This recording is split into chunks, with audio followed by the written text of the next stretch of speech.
Okay, I still don't really feel like going through with this, but avoiding it isn't gonna make it go away, so I at least want this one to get through Endwalker so I can start doing the fucking special dungeon things, so, yeah.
That's really it. We did some stuff on the first. Your daughter's dead. She transfused her essence into this grumpy little girl. Bye. Okay.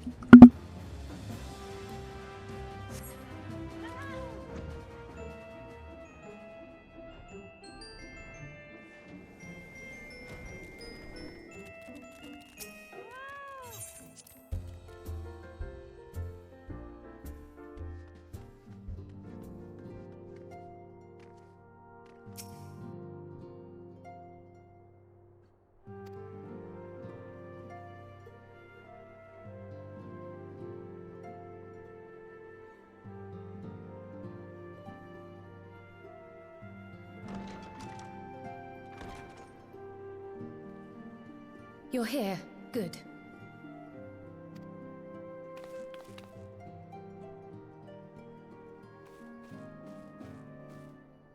So, how are they? Still locked in slumber, but otherwise in good physical health. For the present, at least.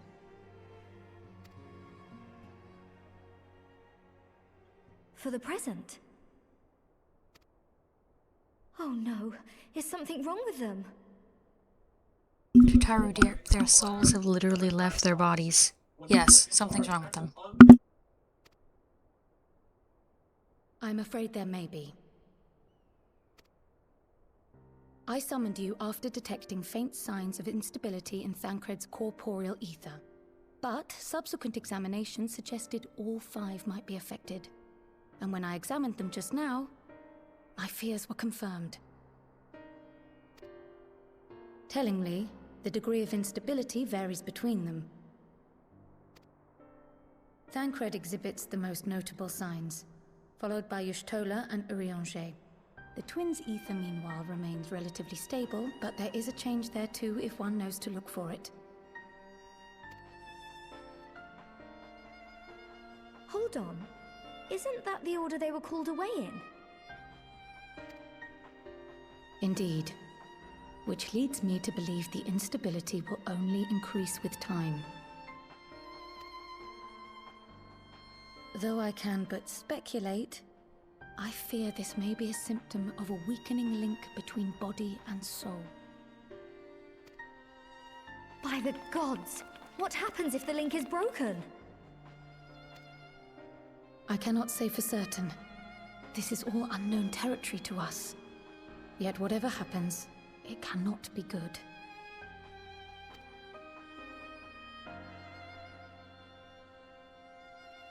Mercifully, the instability is still only slight. And you may rest assured Master Matoya and I will do everything in our power to keep it from worsening. Be that as it may, it is imperative that you find a way to restore our friends' souls to their bodies. I don't want. I'm not the brains of this operation. My character technically doesn't even fucking talk. Piss off. Thank you. But where's she even supposed to start? We had the greatest minds in the realm hunting high and low for an answer, and they ran out of places to look.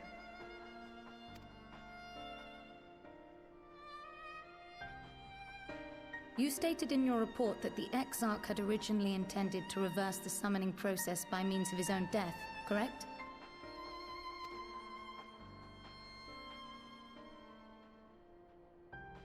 Raha always was a reckless young fool, ready to die for the first righteous cause that came along. His plan might well have worked, but I for one am glad he never had the opportunity to see it through. Even if it does mean our friends must remain stranded a while longer. There is another way, I am sure of it. And the key lies with him, with the Exarch. Pray return to the first and apprise him and the others of the situation. Well, pick one. Are we gonna call him the Exarch, or are we gonna call him Raha? Or Graha, for those of us that aren't supposed to be close to him. Will do what Like, we can from here. the fuck? And Pick if the one. fates are kind, we will have good news to share upon your return.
Oh, sure, what a great conversation. Alright. Alright, everybody, let's get back together.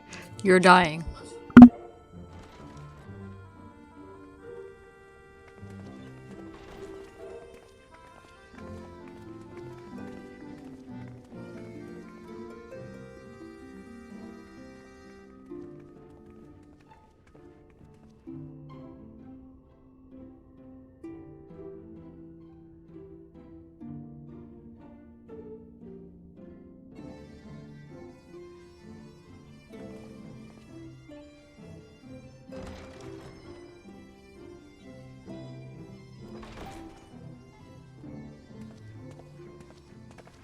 Pray excuse my late arrival.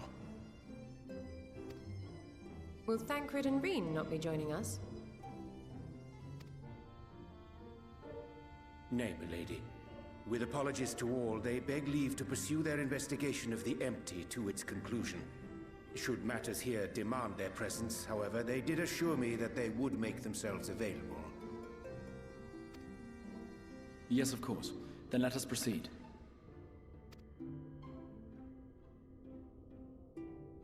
I think it best that you begin by providing a summary of Mistress Kryle's findings.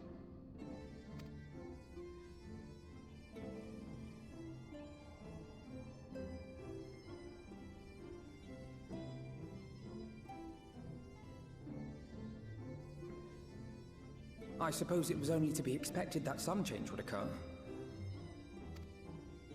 Yet our souls seem unaffected, to my eye at least. How long they will remain so is another question. Kryle is right. It is imperative we find a way to return to the source.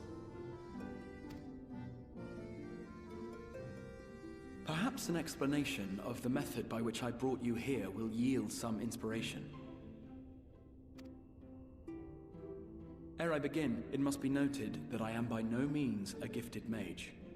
In order to employ powerful magics, I must rely After upon the events of crystal this, you power will and its exclusively be a boundless white or reservoirs black of mage, knowledge. depending upon requirements. The magic that summoned you was no exception. 'Tis a singular spell, adapted through painstaking effort from the technique that transported me to the first.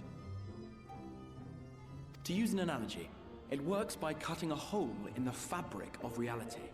A hole tailored to the object of summoning, through which it and it alone may pass unscathed. Though I succeeded in creating said hole, I failed to latch onto my intended target. Instead of you, the spell found those close to you, and ended up summoning them in their incomplete state.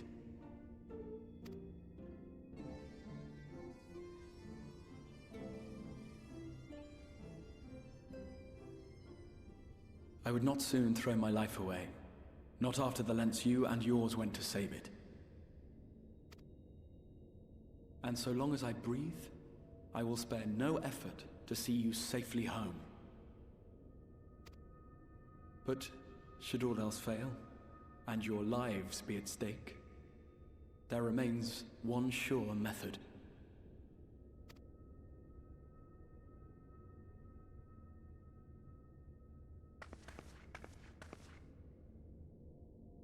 Oh! What was that for? How can you even entertain such thoughts? You owe your life to the Warrior of Light, and you don't get to die unless she says so.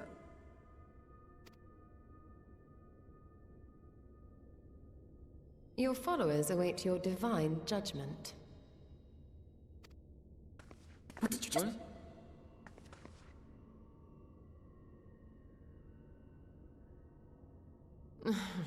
If the two of you have finished, perhaps we could return to our discussion? Rather than dwelling upon the multiple failed attempts at transference, I think it would behoove us to focus on the solitary success.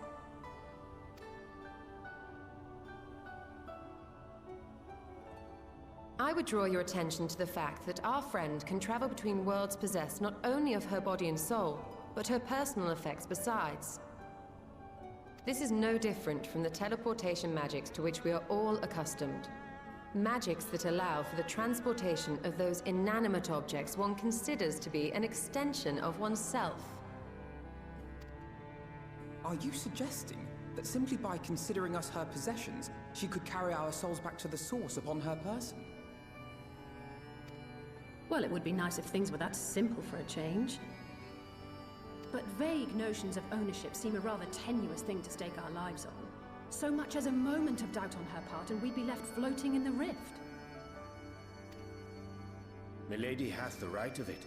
The requisite fixity of belief would be too much to ask even of our friend. Yet were we to immure our souls within an object in her possession, mayhap then our safe passage could be assured. White Auracite would, I believe, serve as a suitable vessel for this purpose. It was conceived to imprison the massy soul of an Ascian, and should house one of ours with relative ease. We would need only to ensure our soul's safe preservation inside the stone, and identify a means by which they might be transferred back unto our vacant bodies. Soul preservation and transference. I believe I know of someone who may be able to assist us. On the far shore of the source, there stands a great palace built by the elves.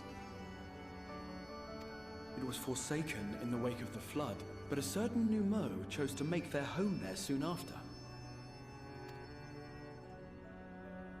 Though they have long lived as a recluse, Oh, I thought he was occupied next a place of honor in patch. Velbert's royal court, and it is said But- that none in Oh all of god. Neverland Oh is god. more knowledgeable Oh, I than don't like they this. Make it go on away. matters of his soul. Well, I've no objection to seeking a helping hand, but if they've gone to such lengths to hide themselves away from the world, what makes you think they'd be willing to lend us one?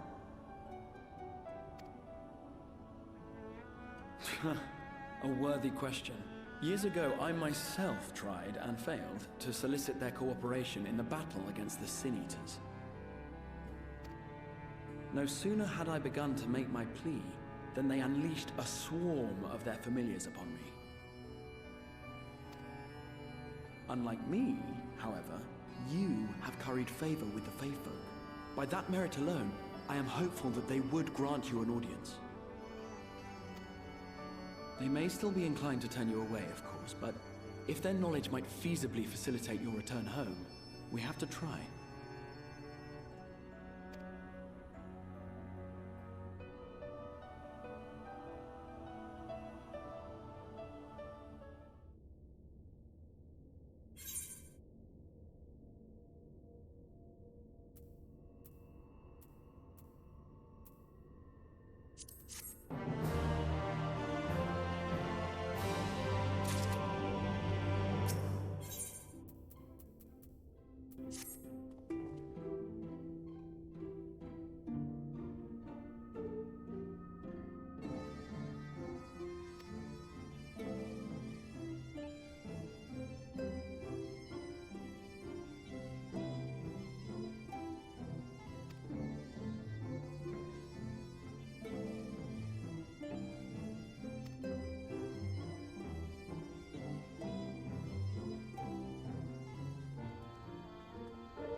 I forgot that this whole fucking patch is just making fun of Graha and Alize for wanting to be my little bitches, I guess. Like, Jesus Christ. Also did not remember another dungeon where we got to bring the Exarch in, but clearly he's my tank, so... Huh.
Jesus, the AI is almost worse at the fucking these mechanics than people.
Fuck, I just gave the AI shit too.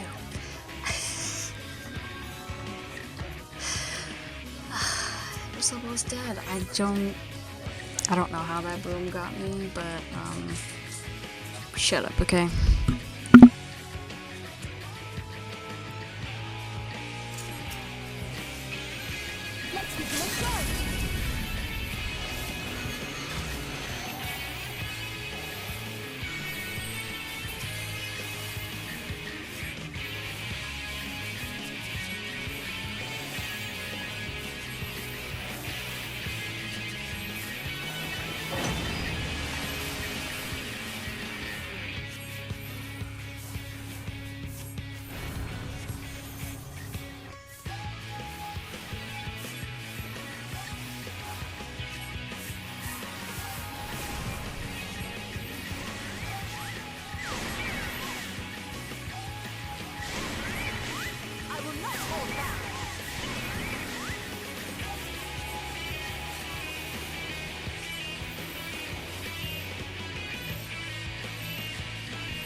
I swear to God, I've never liked Graha Tank, but he's absolutely worse while he's the Exarch than he is his proper Graha.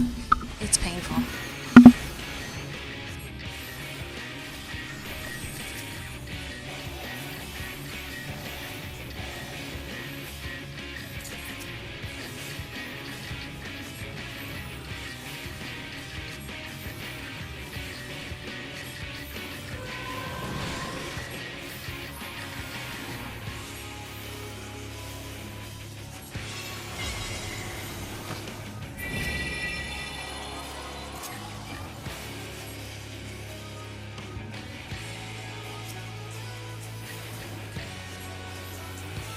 I'm with you.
Clearly I don't use Stola and Thing much. I didn't realize until now that they made her quite the typical black mage.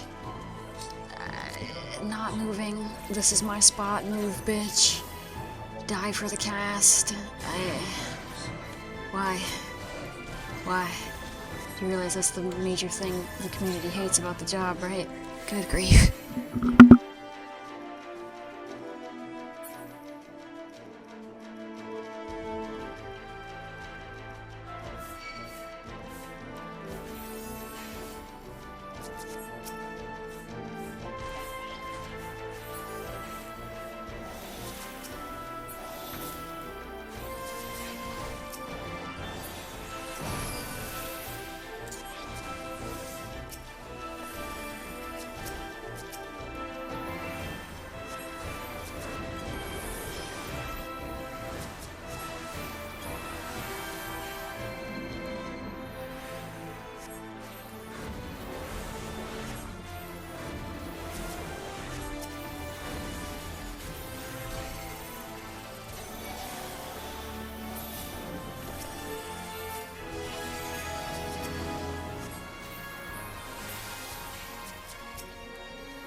He must be lonely just because he's conjured a few ghosts?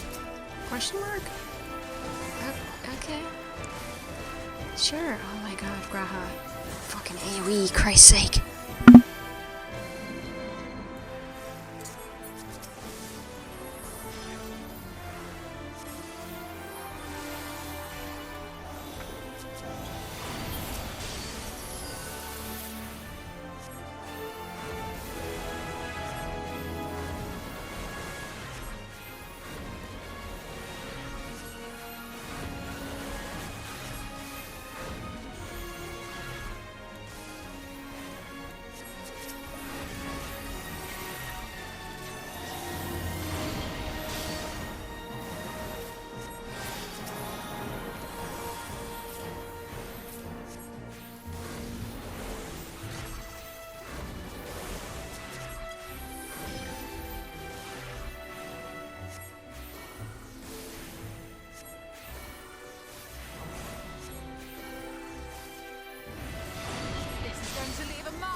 I still think it would be cool to get some sort of actual, like, duo emotes like this. I guess you could say, like, you could set them up kind of like Fortnite, where you have to interact with the person.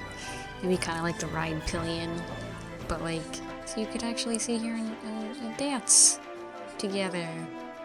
Come on. I don't know how they'd implement it, but it would be cool to be able to actually just AFK-ish and do this with your friends.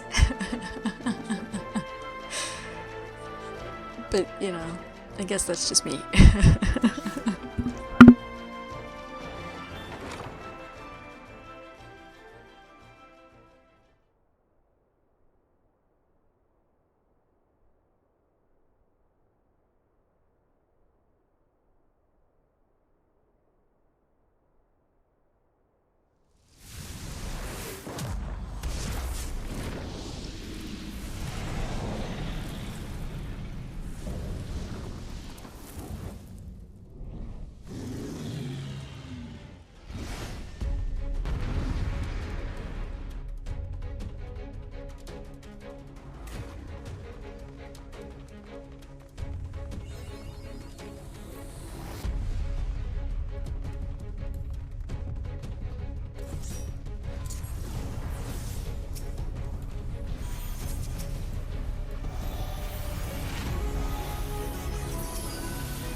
with you.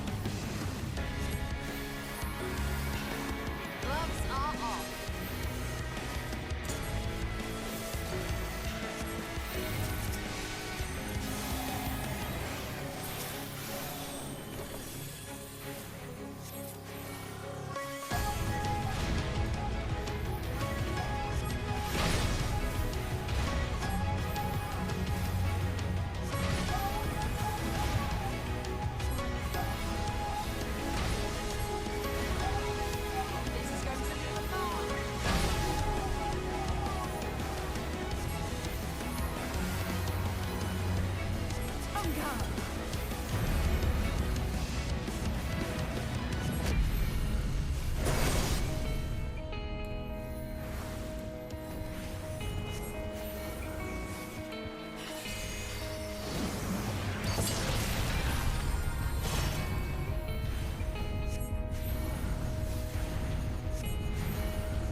There'll be nothing left of you but a smoking crater!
Like I said, typical black mage. Hadn't actually seen her die yet, though.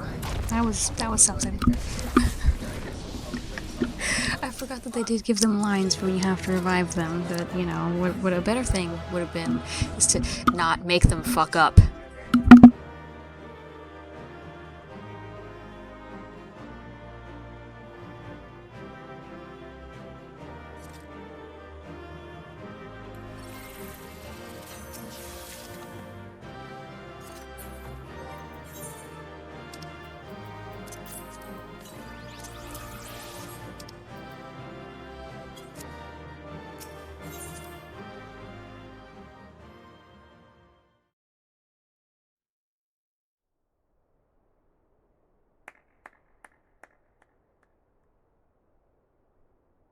That was my fiercest familiar.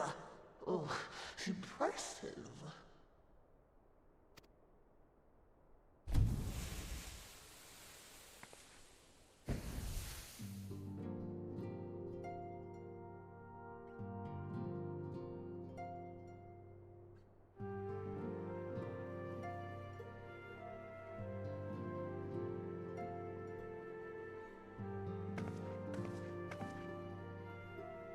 Backlook, 'Tis good to see you again after all these years.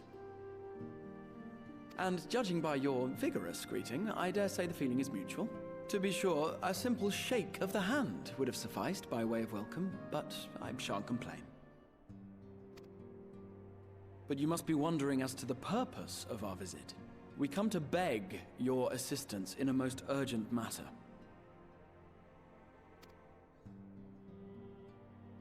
Shake? Beg?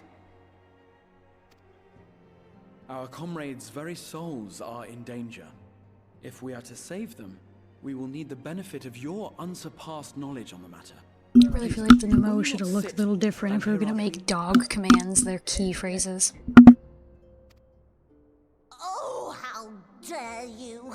How dare you speak thus in my presence!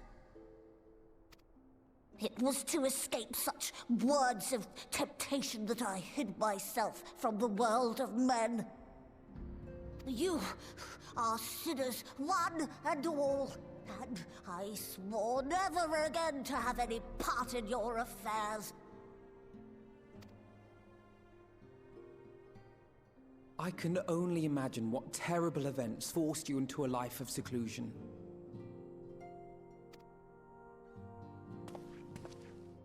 But I know that the Numo are a good and noble folk. It is not in your nature to turn a blind eye to the plight of those around you. And in treating with us, I am certain whatever mistrust you feel for man will begin to heal.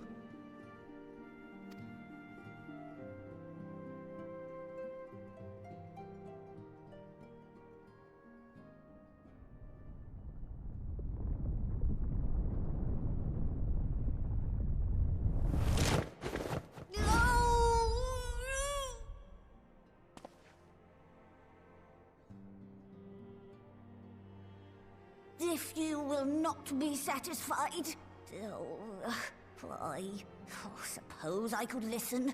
After all, there's no harm in just... No, I mustn't. Not again. That damn court mage seemed to have the best of intentions too, and countless innocents died for my naivety.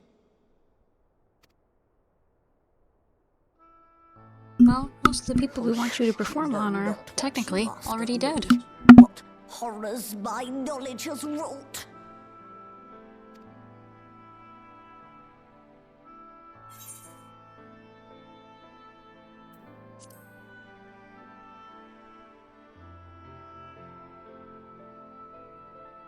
You wish only to save your friends? Nothing more?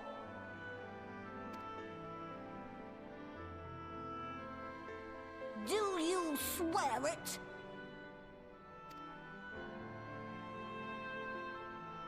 No. No.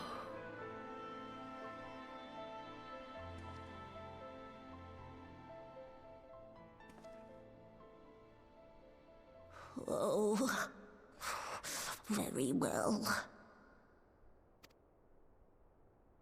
I will hear your petition, but that is all. And I expect fitting payment for my troubles. Commensurate with your contribution to our cause. No more and no less, I promise you. With that settled, might I impose upon you to join us at the Crystarium? I'm afraid the nature of my friend's predicament calls for absolute secrecy.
Shit, I'm glad I started reading. I was gonna just blindly follow this because I had a little quest marker. Wrong marker. Oopsie.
Wait, so this isn't even the dungeon set I think it is. What's the trial?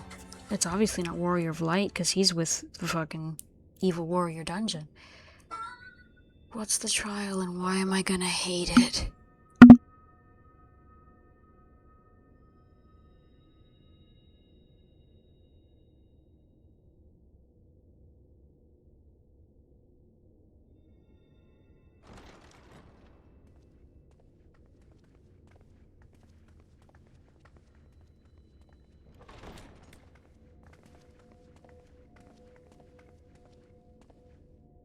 I'm sorry.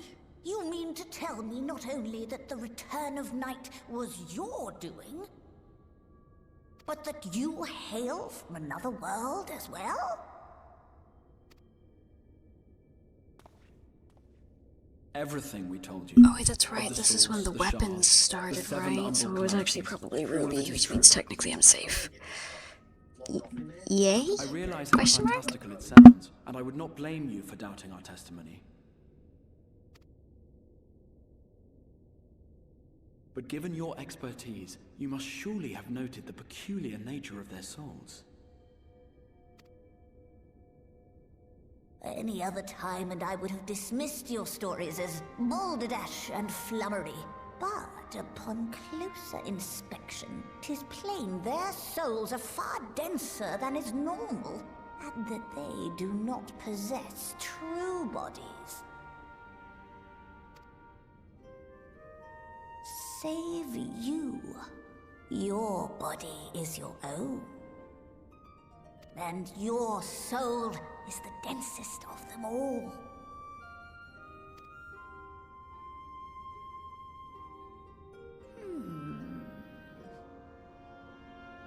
As I said before, were it not for their heroism, the skies over Norvrant would still be awash with light, the realm yet at the mercy of Vorthri and the Sin Eaters.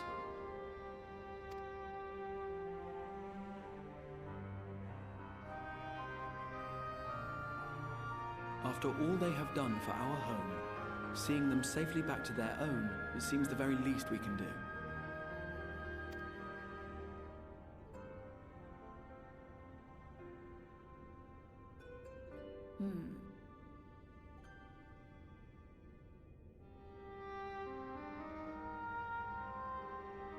Your tale is intriguing.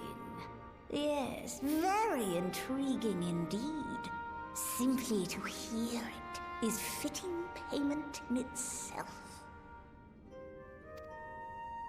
As for your friends, I can but agree. Their valorous deeds on behalf of Norvrant are deserving of recognition, of their own fitting payment. You will help us then? I will. I would see my knowledge put to good use for a change. I do have one condition, however. I am not the spry young Numo I once was. As such, I will require assistance in my fieldwork and testing.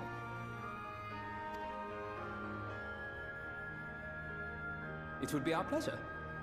We'll be laboring for our own benefit after all.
Wait, did I find the weapons, or were they not available yet? I'll have to scroll through everything. Stupid, it'd be level 80.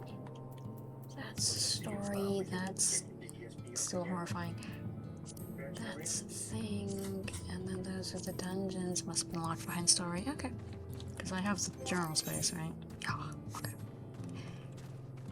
I don't know if I like that, but theoretically it still means I can ignore them. Haha.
we cared more about this one basically zombified lizard child than we did about almost any other NPC in this whole expansion.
Why would minors care about Clay? Why would any normal person care about Clay, little dude? The fuck?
Someday, somewhere out there, Jarek will get his giant trolley.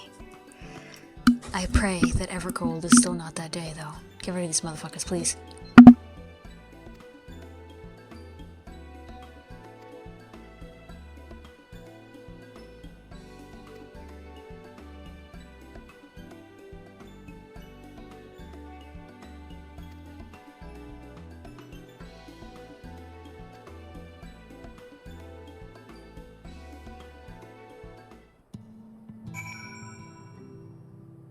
I'm sorry. Am I the only one slightly offended that it's Mount Biran and not, I don't know, Mount Kimari, you little bastards?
Let us begin.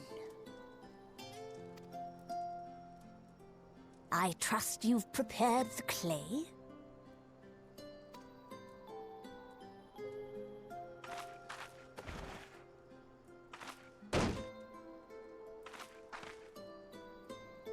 I guess you prepared it, not to slam it on the table. I would have you sculpt for me a porksy.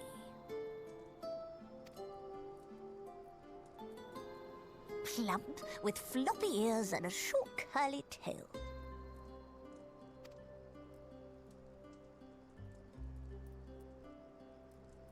A porksy. I think I know what you mean.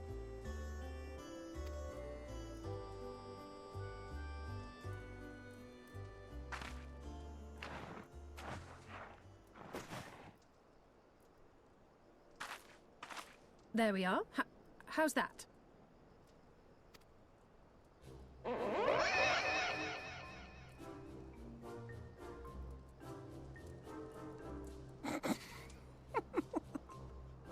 Well, it is certainly creative.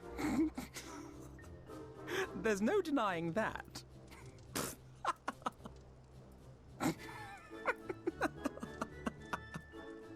Yes, I'm no artist. Very funny. Pay him no mind, child. Though it may look like a grotesque parody of reality, it is what the invoker believes that matters.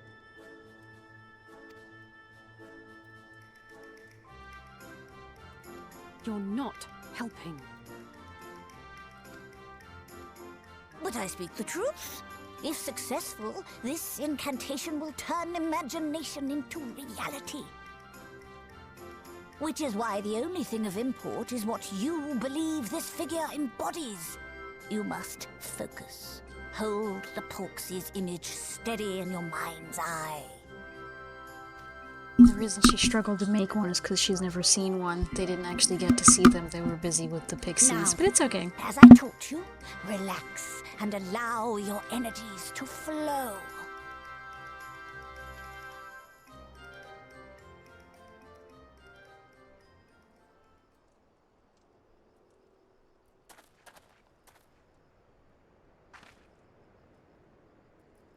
With flesh of clay I bid thee rise, on wings of dreams to touch the skies. What once was idle fantasy, I call forth to reality.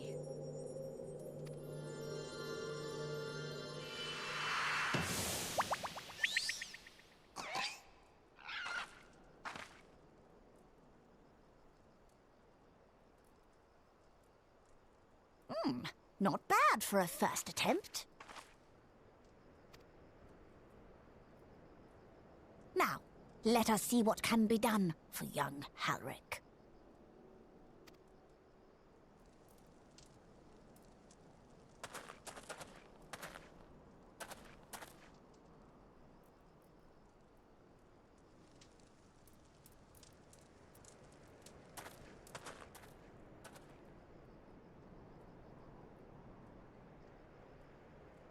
Through the operation of the magics you invoked to animate this familiar, it is now replete with the energies required to stir the boy's soul. You need but give it a name, and it will do as your heart desires.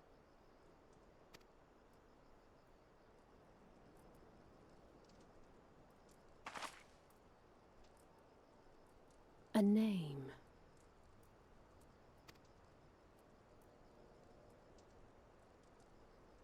All right, I've decided.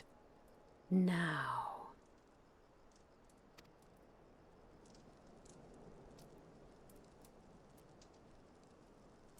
Go, Angelo!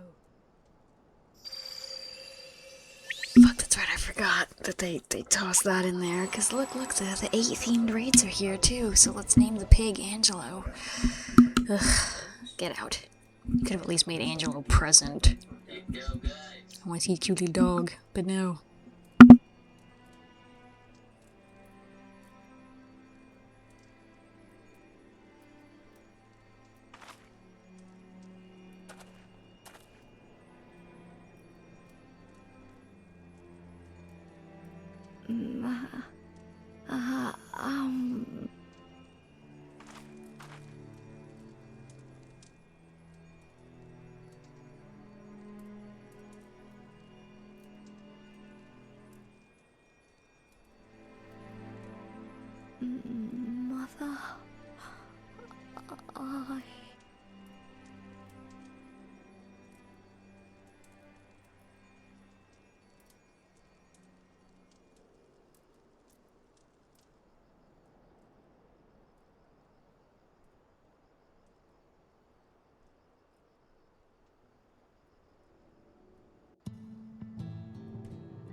Ah, the fire of youth. No, she's just stupid, it's fine.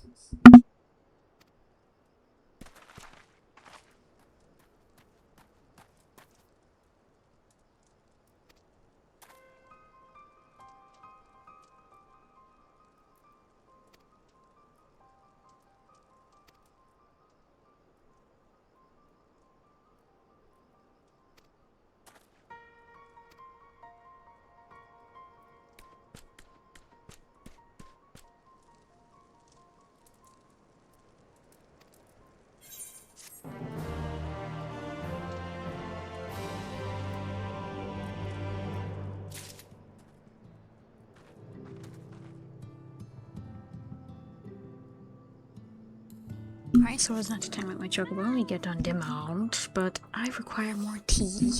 So, breaky.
Okay.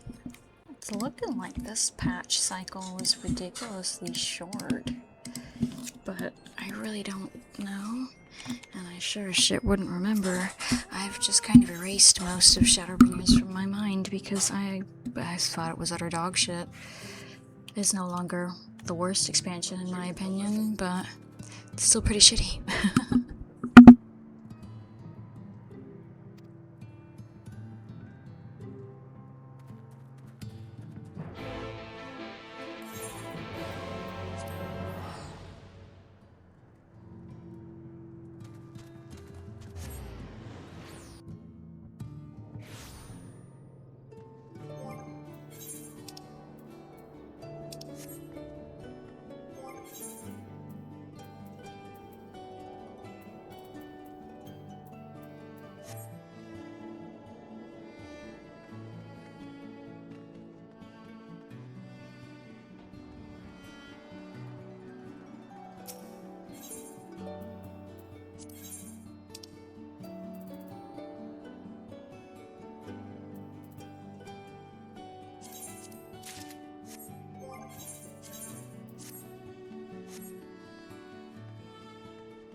I still really do like the way that you convinced him to come over here. She's pacing and sighing all over the place. Pacing and sighing. Oh shit, it's important. Alpha, you barely know this woman. What do you mean?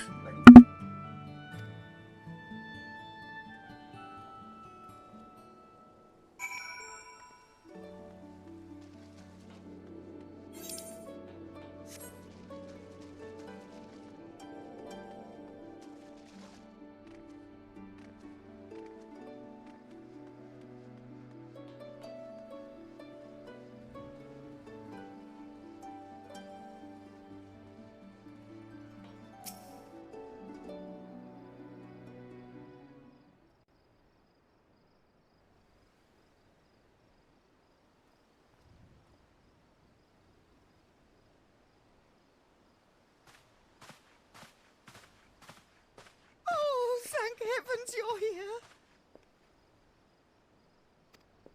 Lady Chai, whatever is the matter? I knew not where else to turn. Oh, this is all too much for my poor heart to bear alone. Alone? What of Master Chai? But that is the very reason I summoned you. He's gone. What? What happened?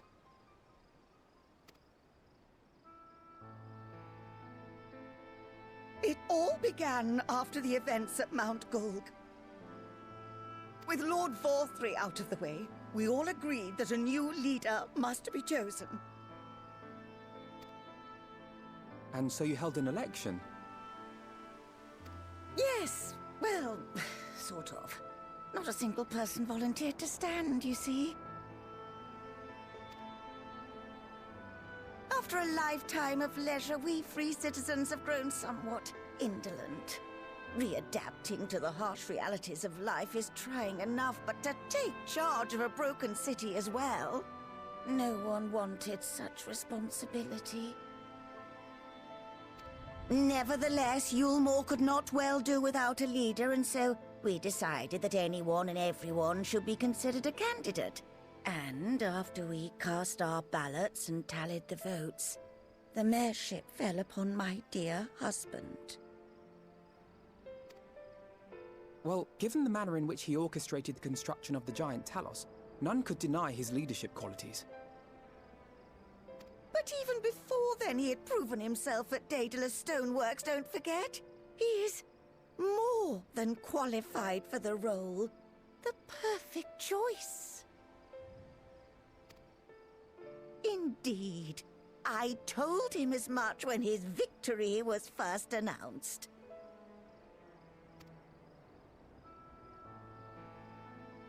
Perhaps I was too forceful in my attempt to encourage him, for shortly after that he vanished without a word.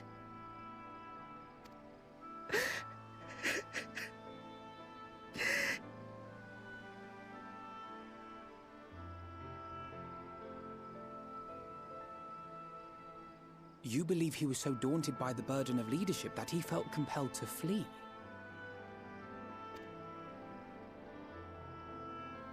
Please, Lady Chai, dry your eyes. He did literally try to run away from the making of the giant Talos like 4 times Your before we got him husband to does do not strike me it. as the sort of man who would abandon his duty, much less his beloved wife. There has to be some other reason for his absence.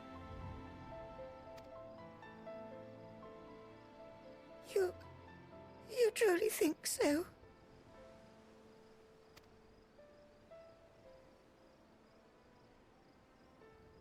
What about you? What do you think has become of my husband?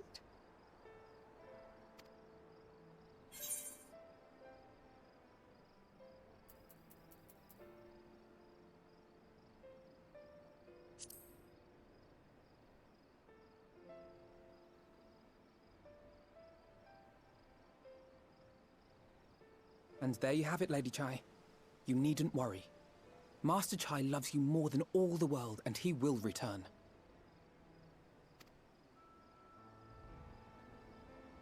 Wherever he may have gone, rest assured we will find him.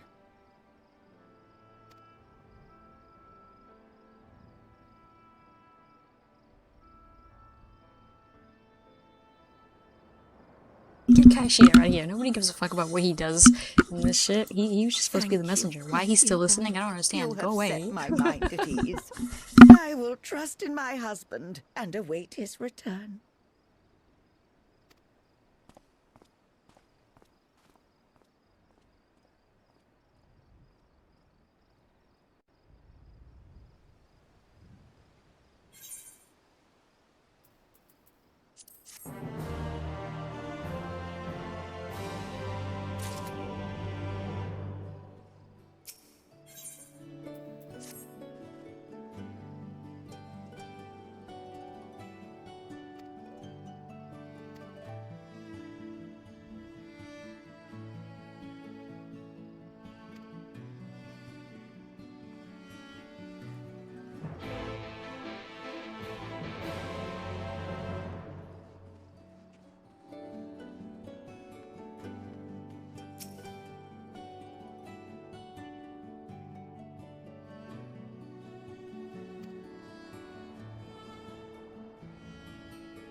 For a second, I thought I was about to get completely lost in the poor district. I'm covered in shinies, man. That wouldn't end well.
Of course, but I was like, what?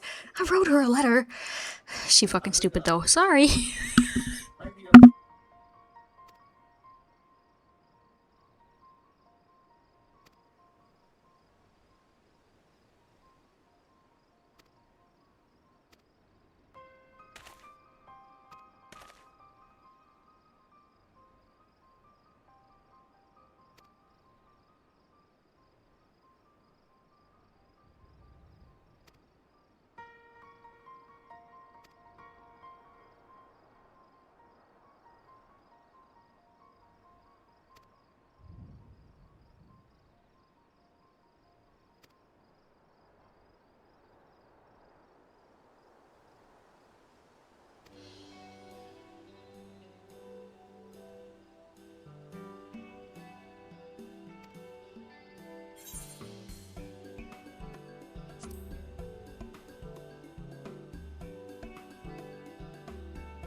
That's what we're gonna compare his entire life to. You built that giant fucking golem, so surely you can do anything. Like, I feel like that's a very specific situation and circumstance and result, but sure.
Got distracted looking at the giant golem. I forgot I was looking for a circle. Oopsie.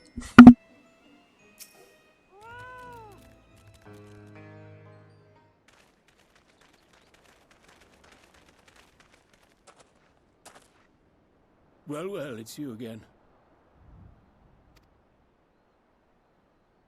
Well, I see you've invited your friends. Need them to fight your battles for you, do you? No, I didn't invite them, as it happens, though they are indeed my friends. Well, not only mine, but every true Yulmoran's. Most of Yulmore doesn't know who Kaishir is, stop lying.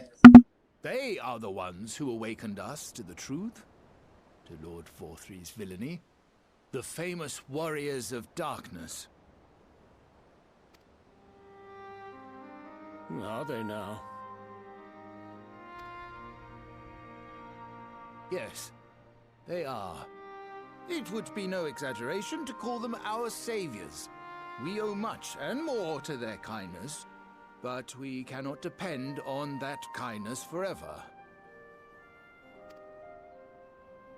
To do so would be a little different from entrusting our affairs to Lord Forthry. Nay, we must learn to stand on our own 2 feet. And I would have them present to witness my attempt. Hear, hear, Master Chai. Your sentiments are admirable. Yet admirable sentiments do not a nation make.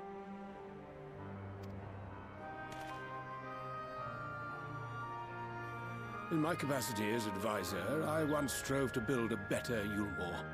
Gave honest counsel to my superiors, drafted laws for the benefit of one and all. But in time, my values fell out of favor. There was no need for them in this paradise Vorthri was creating. And so I left my homeland behind. But you, Chai News, you were content to wallow in indolence under Vorthri's auspices. And so I cannot help but ask myself what manner of nation you intend to build.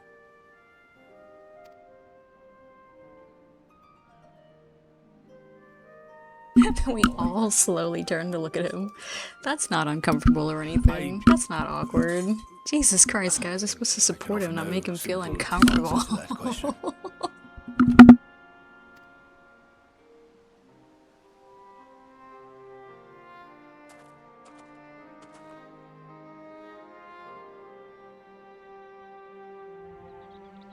But this much I will say.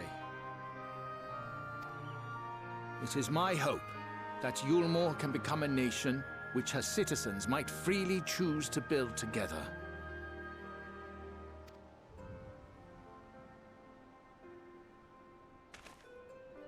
A great many people, myself included, flocked to Yulmore seeking sanctuary. The alternative being to live in fear and die in pain. It seemed an easy choice. And sanctuary we found. As much food and drink as we could ever want. Secured at the cost of the surrounding villages. Little wonder the people gathered at our doorstep, begging to work among the bonded. The free were blind to it all, of course. Content to, as you say, wallow in indolence. In ignorance. Were I mayor, I would first take stock of the city's resources and see that they were assigned equitably. Our days of reckless consumption are behind us. So are you gonna tell your really fat wife that she can't stuff her face anymore, or am I gonna have to do it? The needs of rich and poor alike must be considered if our nation is to survive. To which end I would take steps to secure channels for supplies, rekindle relations with nearby settlements, who re-establish industry, reach out to neighboring nations, and the list goes on and on.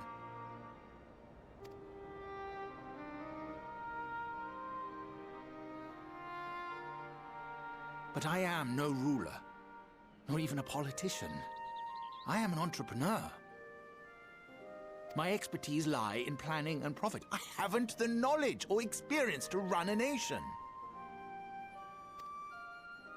Please, Rendon, will you not help me? Together, we could solve the city's problems. Build a Yulmore for the people.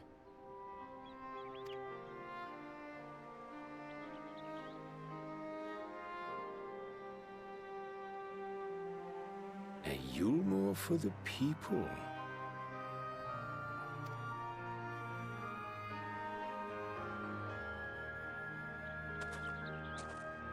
I rather like the sound of that.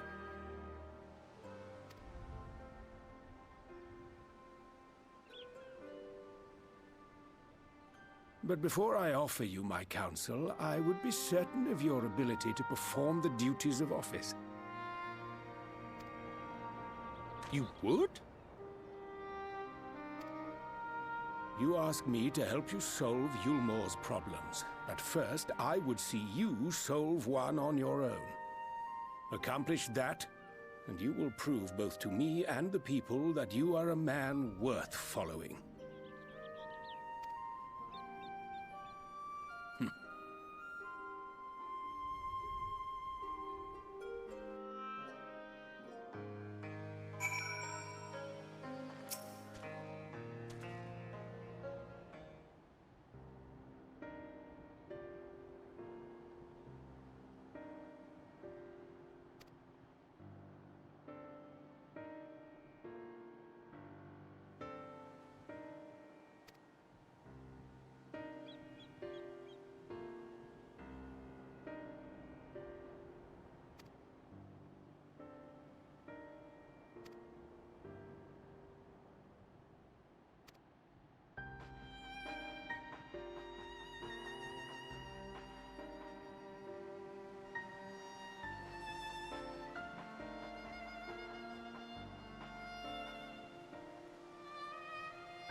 Bro, what? Think of that all by yourself, did you? The three of us sure as hell didn't do it. We all just stared at him. That's all we've done this whole time. So, yes, he did. What? That's so dumb.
I swear I have absolutely no memory of this, or of it being several quests long, but it's clearly filler, so honestly that checks out.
He still hasn't actually solved the problem you put before him, just a small piece of it, but it's okay.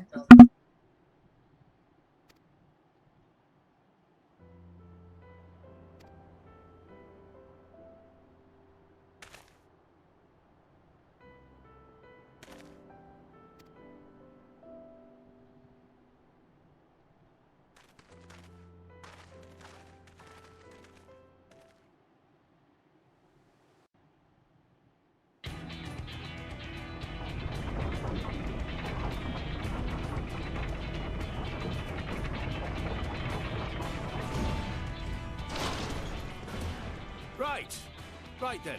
Form a line and make for Yulmore.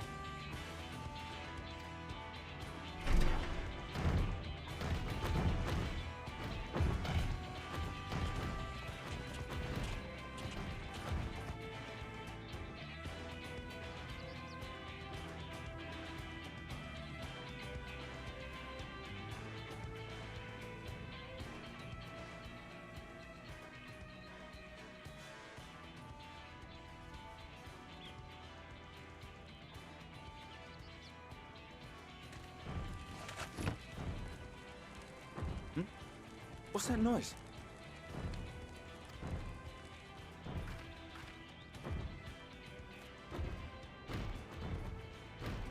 Wicked White! Runaway Talos! Call the guard!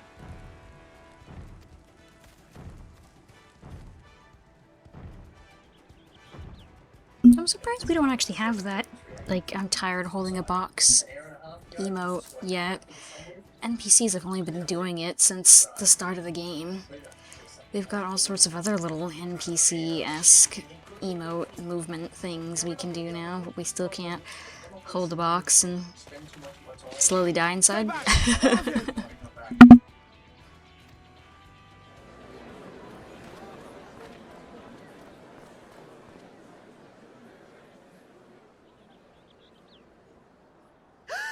Is that...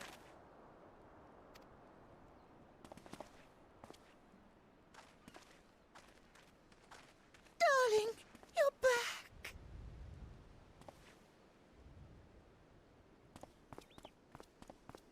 But of course I'm back. You didn't see... Dearest, I can't...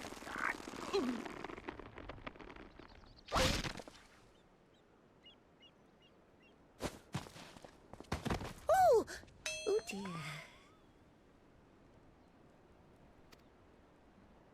Now you know why they're still married. He literally can't leave. God, he had cast healing magics on him. Oh, Jesus. But yeah, he couldn't leave this marriage even if he perchance wanted to. She would crush him. Thank you. I'm sorry, my darling. It's just the sight of you filled me with such joy, I couldn't help myself.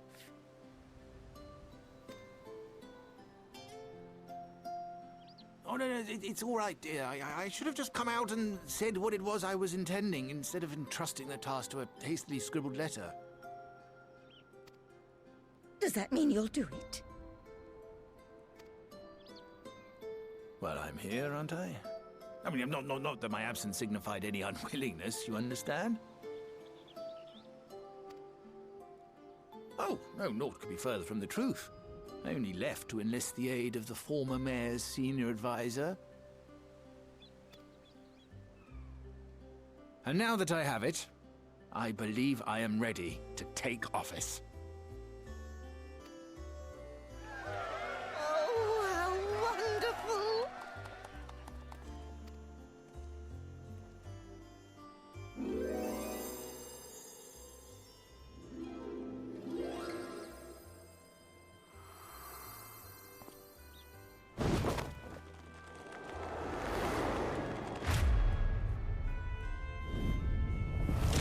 Oh, Jesus Christ. What the fuck? What is this game sometimes?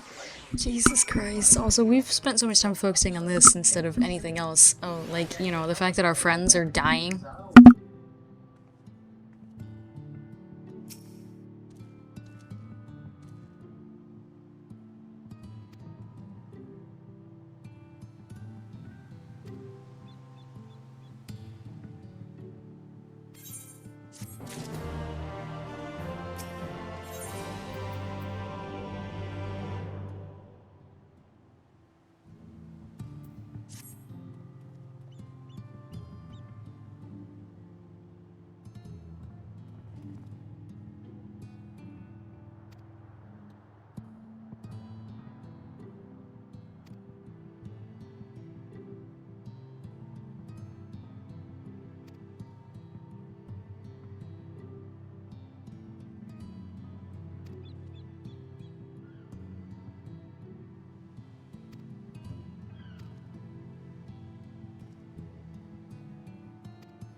We've reserved a place. Yeah, it's like we're literally all just standing around a big room. There's not even any chairs. Fuck you mean reserved?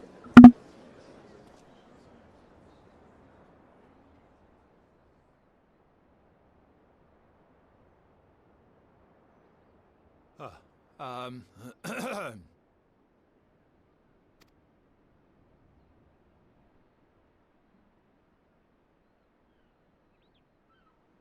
on, dear.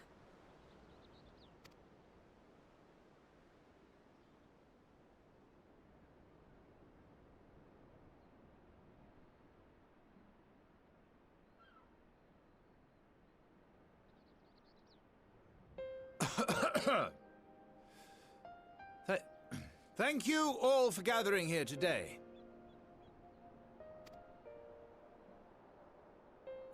Before going any further, could I ask the free citizens of Yulmore to look around?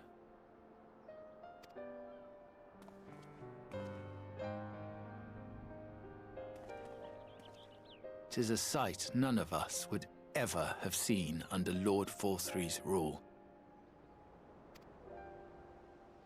Not only do we stand in the familiar presence of those we once called the Bonded,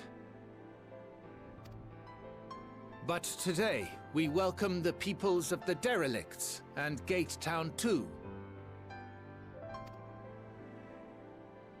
Today we welcome the Warriors of Darkness, come to bear witness to Yulmore's new beginning.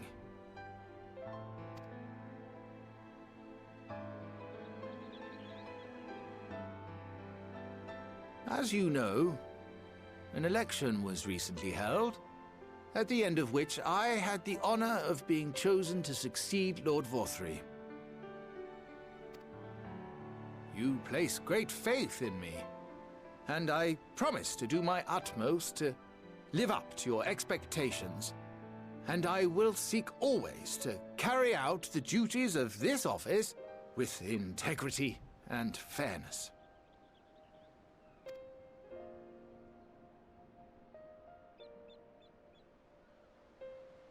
Always, I say, but not forever. Let it be known that I do not intend to hold this post indefinitely. I consider myself but an acting mayor, who will serve only for the interim, while Yulmore is reshaped according to a new set of values.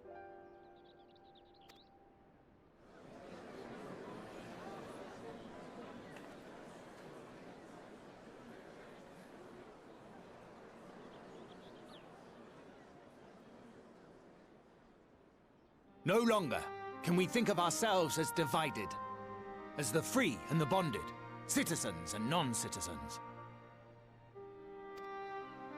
The systems put in place by Lord Forthry must be undone. But even as we tear down the old, we must give thought to the new, to what manner of nation Yulmore should become. Oh, right, he was done talking. Whatever I was the distracted. answer may be, I feel like Deerling doesn't come up it much, cannot and be certainly not in decided any by one variant man other than, alone. like, summer. And so I propose that an open forum be held, that we might all discuss how best to strive not my fault. towards a Don't look at me better like that. future. However, there can be no talk of the morrow unless we first address the issues of today.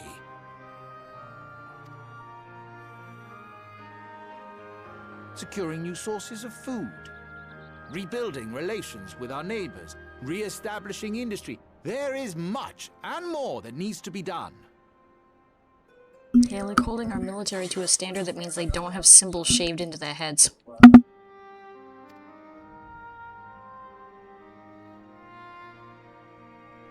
Too much for a mere man. I'm aware it's a normal human hairstyle, but it's still weird on a military man. I pledge instead to do everything in my power to ensure our city's security and stability while we all work together to see these problems solved. The road before us will not be easy, and I know full well how daunting the prospect of honest labor may seem to some of you. But we must accept the reality of our circumstances. We must move forward.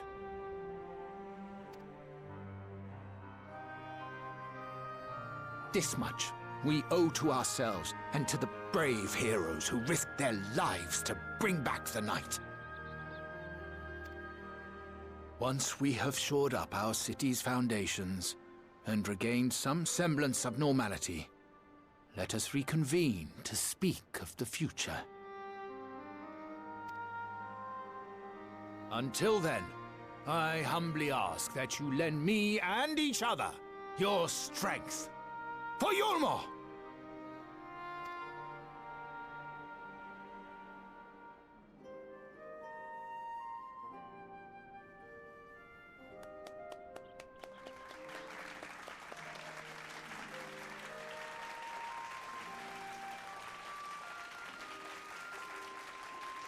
Jesus Christ, are they capable of making not hideous Rayan fucking lizard girls? Why are they always some sort of dark blue or dark gray with, you know, those pasty pale scales? And then, like, all their fucking Zaylas are, like, bright-ass red or green or same color as the scales. Like, what the fuck? Why? Can you make a pretty lizard that isn't Sid? He doesn't count. He's literally just concept art turned into fucking real character. He doesn't count. You drew him first. Of course he's beautiful. Can we make a not ugly lizard NPC, for the love of Christ?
What great weather for a dramatic look at the city, because, you know, times are changing. Can't see anything except the castle, it's okay.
Right, this is when they at least originally forced you to do Crystal Tower, because he's like, you remember when we talked about my magical eyeballs? Like, yeah, it's not even like a potential thing, like there's any other conversation. No, it's straight up, do you remember that? Because you need to remember that. But also, I don't remember that, bitch, I don't remember shit.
Still haven't fully adjusted to the years of certain teleports being together. Ahem.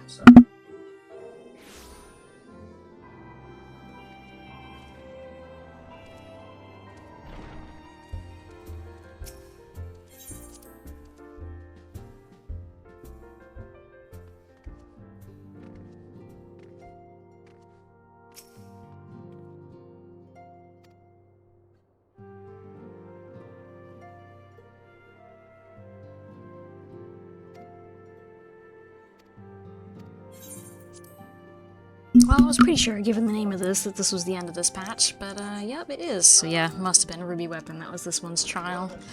Oh boy. As long as Warrior of Light isn't tonight, I'm okay. I've carried out the treatment as per Master Matoya's instructions. It should slow the destabilization of their corporeal ether quite significantly. But tell me, how fare our friends in the first?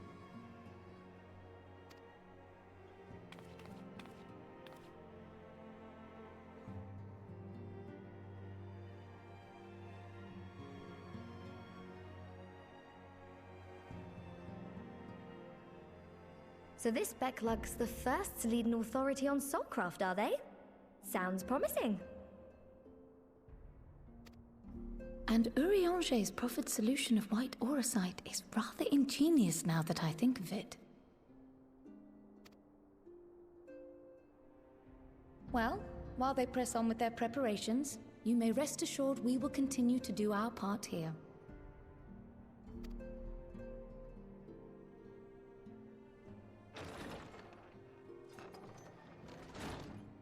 Oh, you're back.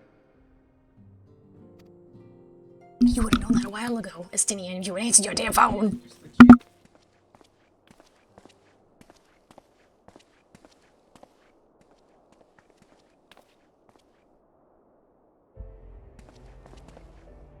And none the worse for wear, I see.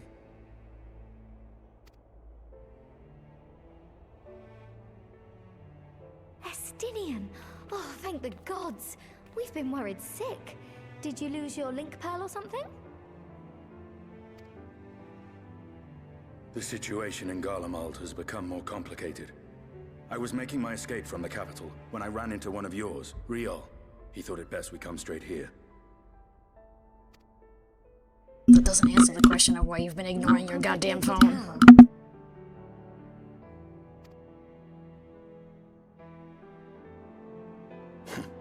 Where to begin? After entering the Empire via Razat Han, I went about my mission of investigating Black Rose. It was then, inside a provincial factory, that I encountered the one who styles himself Shadow Hunter, Gaius Baelsar. Our goals being apparently aligned, we joined forces and ventured on into the heart of the capital. to the very Imperial Palace itself.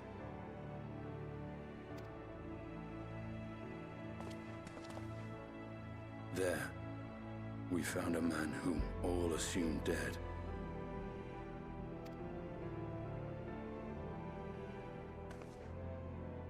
But his soul lives on, and he has wrested back his flesh.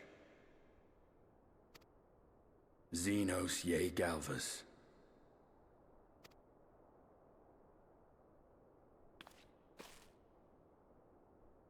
Nor did the surprises end there, for no sooner had we arrived than he murdered his sire in cold blood. The Emperor is dead. This sent Gaius into a rage, and he charged in, blade drawn.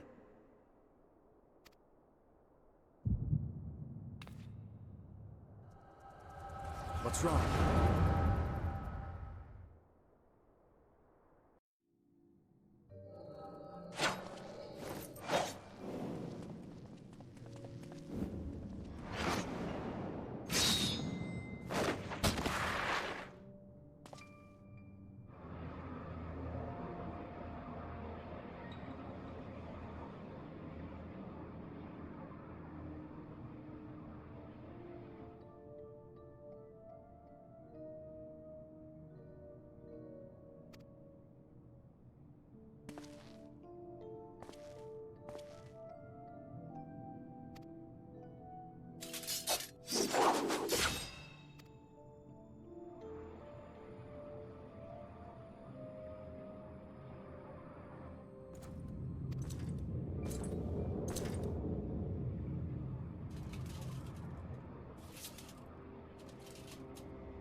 Of course you can just ask you and teleport now. All of a sudden. No explanation. Sure, sure.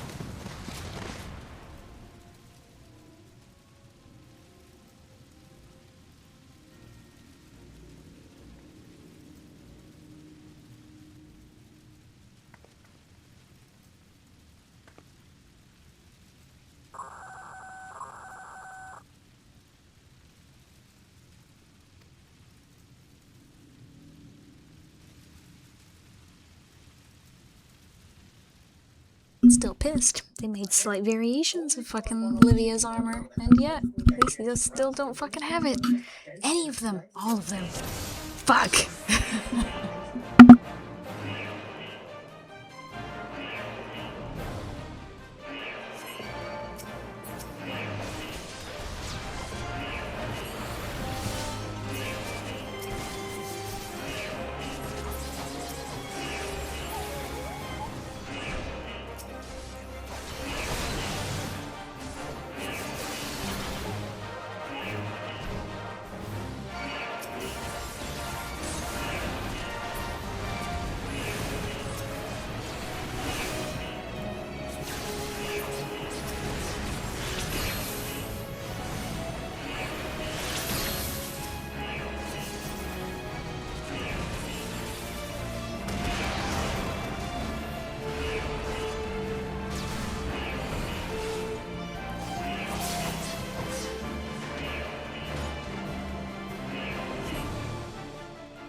This whole time I was questioning why it took story to start the weapon shit, and I'm like, oh, that's right, because we have to watch them dramatically bust out of jail first and stuff. So, yeah, awkward.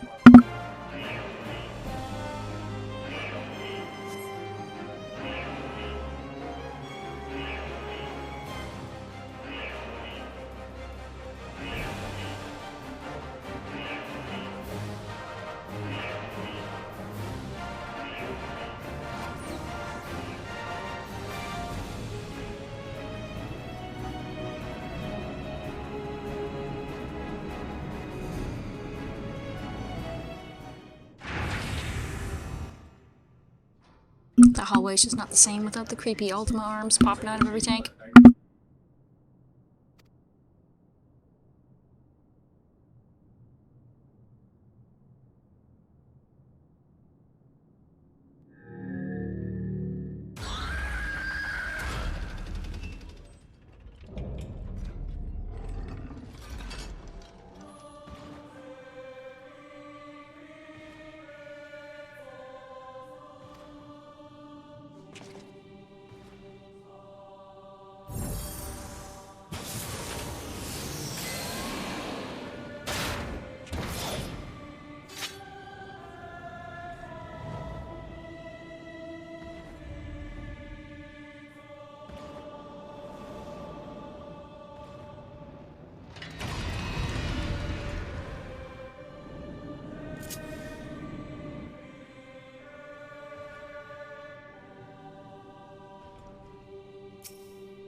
Destiny, who the fuck are you posing for? It's like Final Fantasy 12 all over again. Who are you posing for? Fuck off. You have more important things to be doing, like running.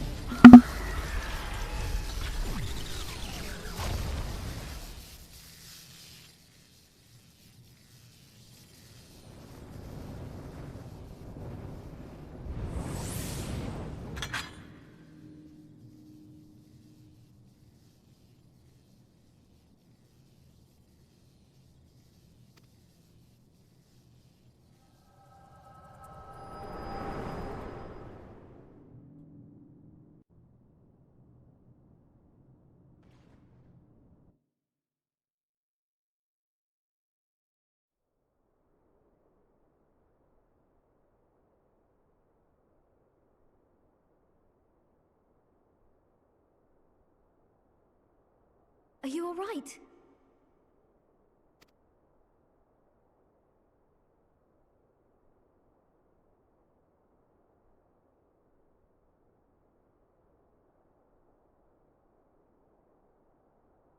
Peer into my past, did you?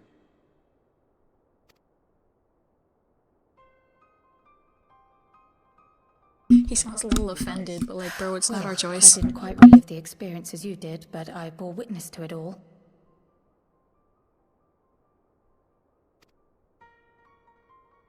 I'm still not sure what I think of this gift of yours, but no matter. Our confrontation was cut short when the Imperial Guard arrived. It was then that Xenos took his leave, citing boredom. To think their research into the Echo could bear such fruit.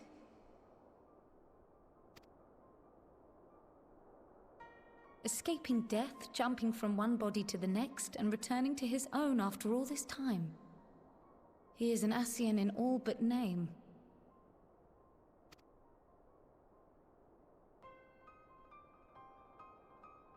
It beggars belief, aye. But no more than a hero traversing the rift between worlds.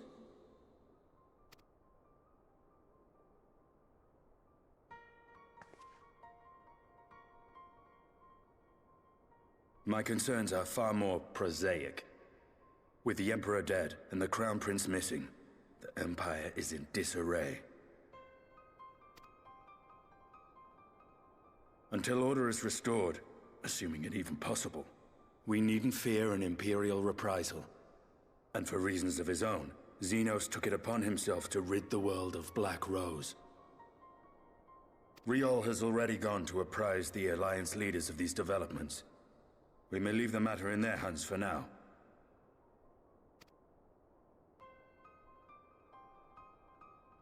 Then perhaps we have seen the last of the fighting at Gimlet. Though, if it comes to civil war, I cannot help but fear for the provinces.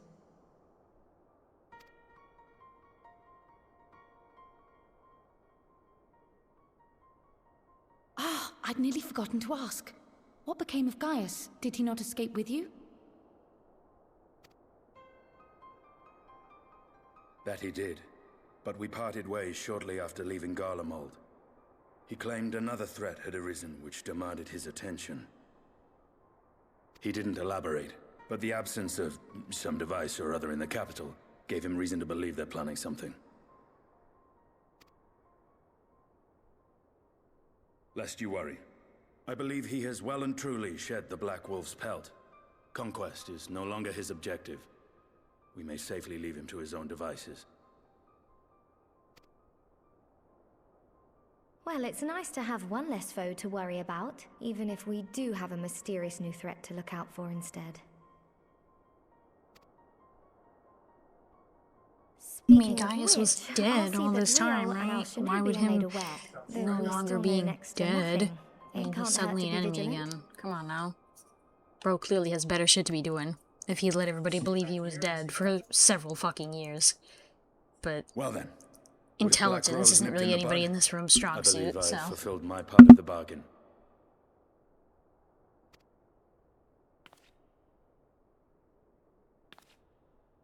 That's true, but with the Archon still slumbering away, we were hoping you might agree to stay with us for a little bit longer.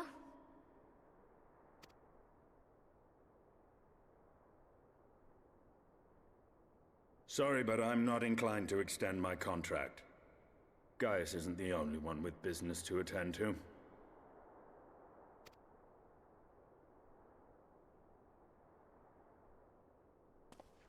Thank you for your help then, Estinian. I see why Alphino admires you so.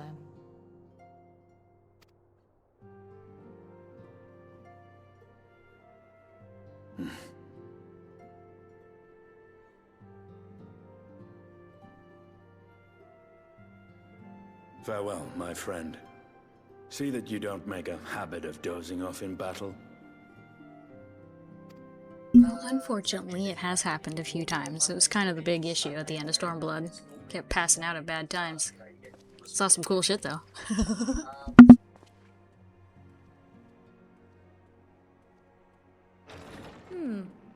I suppose we should all be getting on then. As ever, we will see to the Archon's needs. In the meantime, why not get some rest? You've more than earned it. Go on.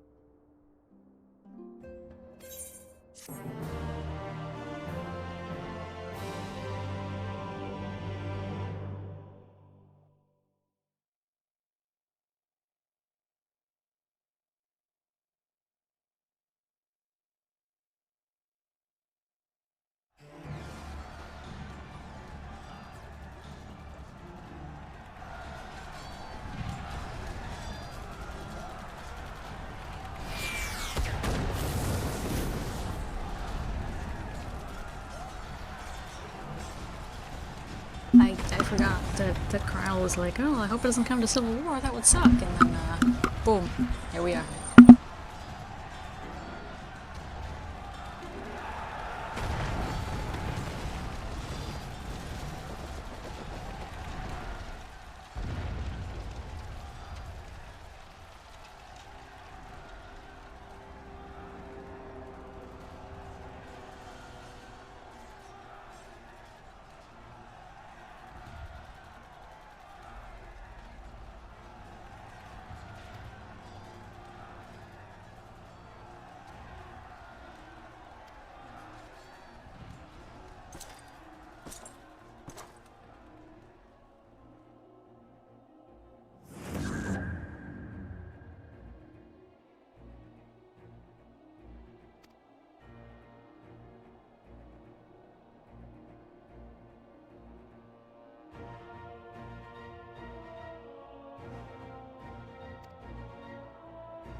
Fuck. Warrior of Light is next, god damn it. I don't wanna. Man, I hate you.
It was clear who was extending this invitation to.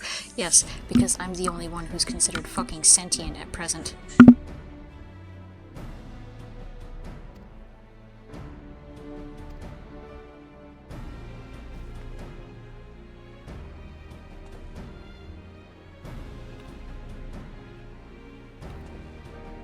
Hold on. Technically, Kryle's not a scion. She's still a student of Valdesian or whatever. Fuck you.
They're here, Commander.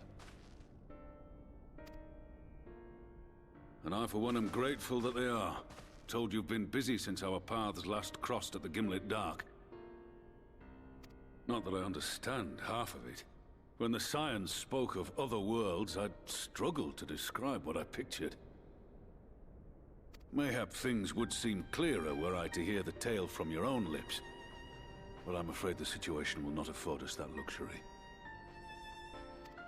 I trust you two require no introduction.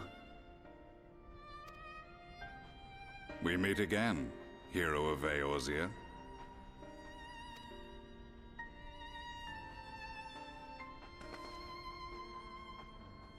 Must we repeat this ridiculous display? I pose no threat to you, though what I come to warn you of very well might. Had he meant to do us harm, I hazard he would have kept to the shadows, and brought more than 2 companions. I don't know about that, bro. He appears to only have the 2 companions. We need not pretend to be the best of friends, but I hope we can put aside our differences for the present.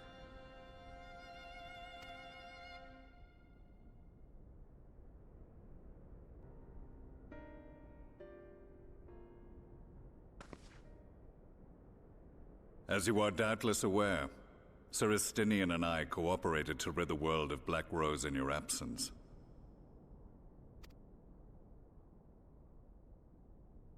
Our journey together took us as far as the Imperial Palace, where we witnessed Emperor Varus meet his death at Xenos' hand. Being the sole witnesses to this crime, and in no position to defend our innocence, we were then forced to flee, each pursuing his own avenue of escape. When we were later reunited, Estinian claimed to have encountered an unfamiliar kind of machina during his flight, but to me his description seemed anything but, and upon further investigation I found that I was right.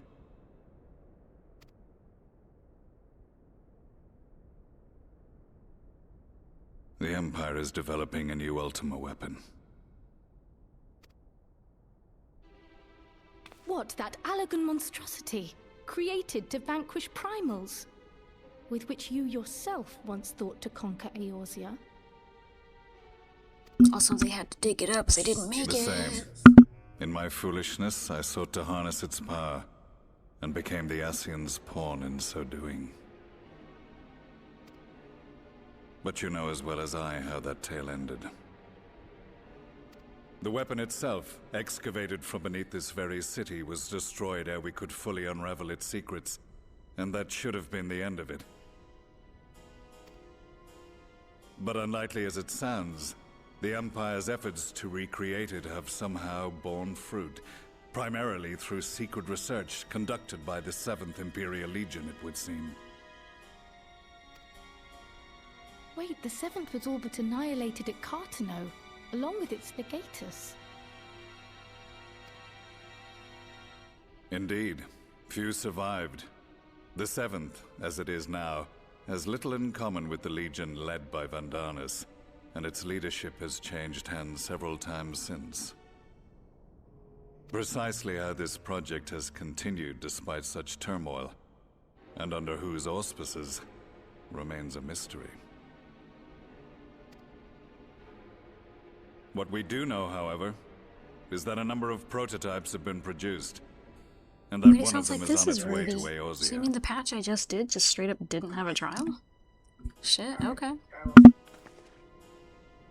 We attempted to stop it, but it was all we could do to slow its progress, so we resolved instead to bring you warning.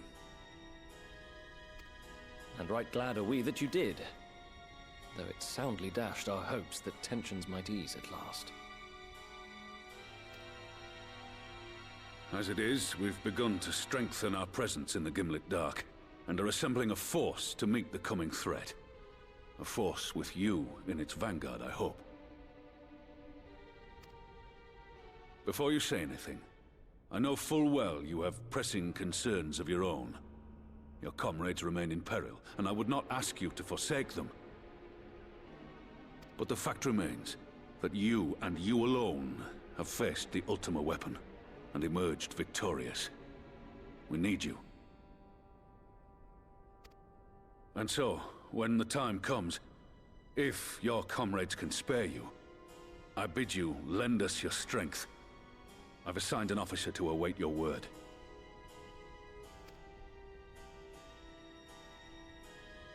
The Ascian's downfall was to be the work of my remaining days. But it was my hand that kindled these flames, and I cannot allow them to spread any further. I will do what I must to see this mistake consigned to history once and for all. Even if it means begging your aid. The Fates will enjoy the irony, even as I endure the ignominy.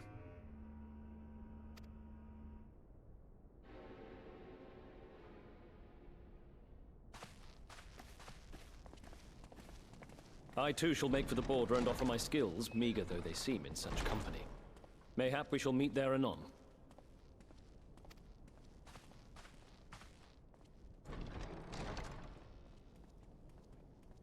Though we can ill afford to ignore the coming of a new Ultima weapon, our friend's plight grows ever more precarious, and none save you can join them in the first. I only hope you are not forced to make a choice.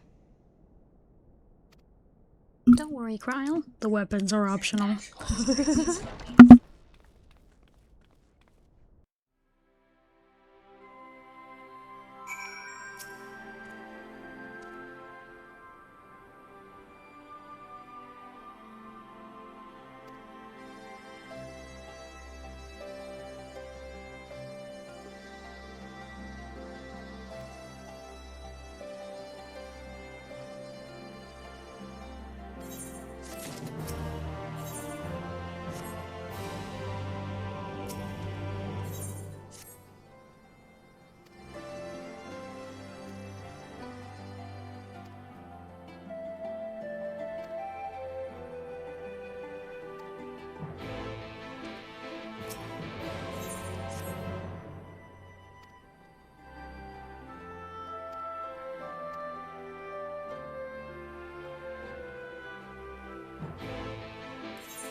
Okay, this is as good a fucking time as any.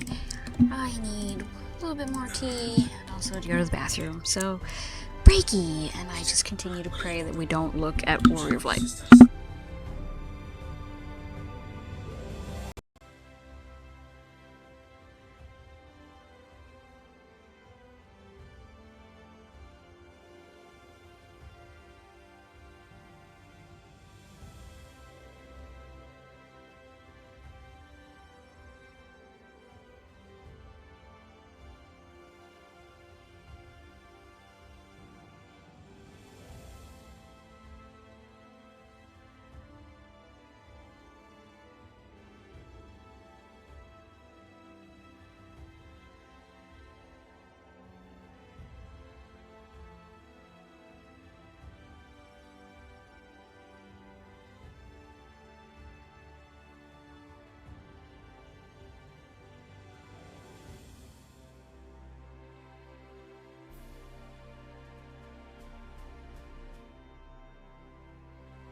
Okay. I don't really think I understand where this whole thing is going, but it's okay, nobody cares.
Now that we are all here, what news from the source?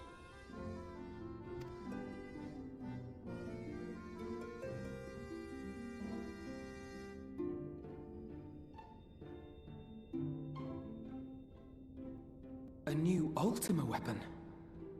We must count ourselves lucky that Gaius has pledged his assistance. While this is indeed a worrying development, I think the state of the Empire as a whole greater grounds for concern. With the Emperor slain and Xenos returned, it is impossible to predict how matters will unfold in Garlemald. The Ultima weapon may be but the first of many unpleasant surprises. The situation beareth closer observation, of that there is no doubt, and doth compound our need to return unto the source.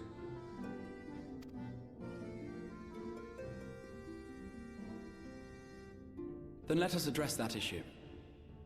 Our long search for a means to see you safely home may well be nearing its conclusion. Thanks in large part to Urianger and Beklug's invaluable insight, we have succeeded in fashioning a vessel for the journey.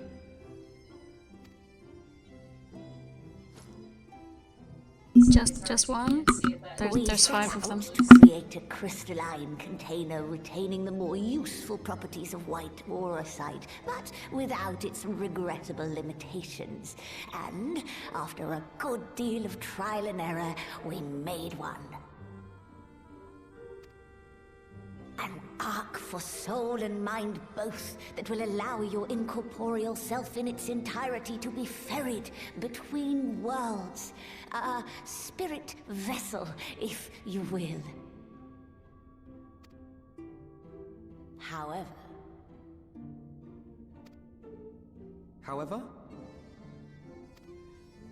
Though the vessel is possessed of the requisite qualities to hold mind and memory, it wanteth yet for a means to receive of them. For that, we must needs imbue it with the Exarch's innate gift. A gift that lives on only through the blood of the Allegan Emperors, which certainly does not flow within aurosite or any other crystal. Just so, milady. The blood serveth as a conduit of sorts. In its absence, memory cannot pass from mind unto mind, nor from flesh unto crystal. That being the case, we must either alter the process of inheritance so as to require no such thing, or determine a means by which my blood may permeate the vessel. I am hopeful that the records found within this tower will yield the knowledge we require to pursue one or the other of these avenues. As well you should be. The Allegan's body of etherological research is extraordinary. I can scarce believe it the work of ages past. But its underlying principles are not so very different from those of my own field of study. Given time, we will find the answers we seek.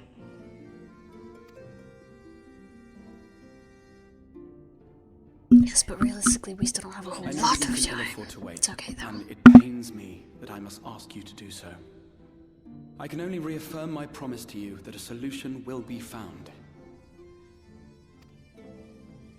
Whatever it takes, I will see you safely home.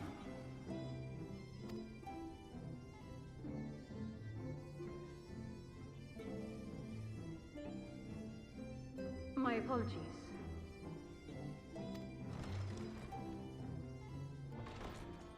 I do hope you haven't come to tell us that mortal peril fast approaches. No. I had hoped to speak with the Warrior of Darkness. But there is no need to cut short your meeting on my account. I will be waiting outside.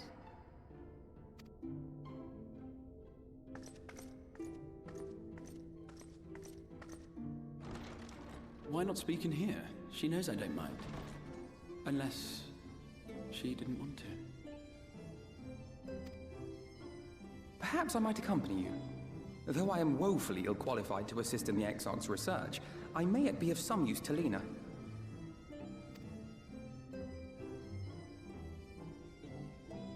I mean, she didn't invite you into the conversation, but, you know, whatever.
Why is only the one guy blue? I am confused.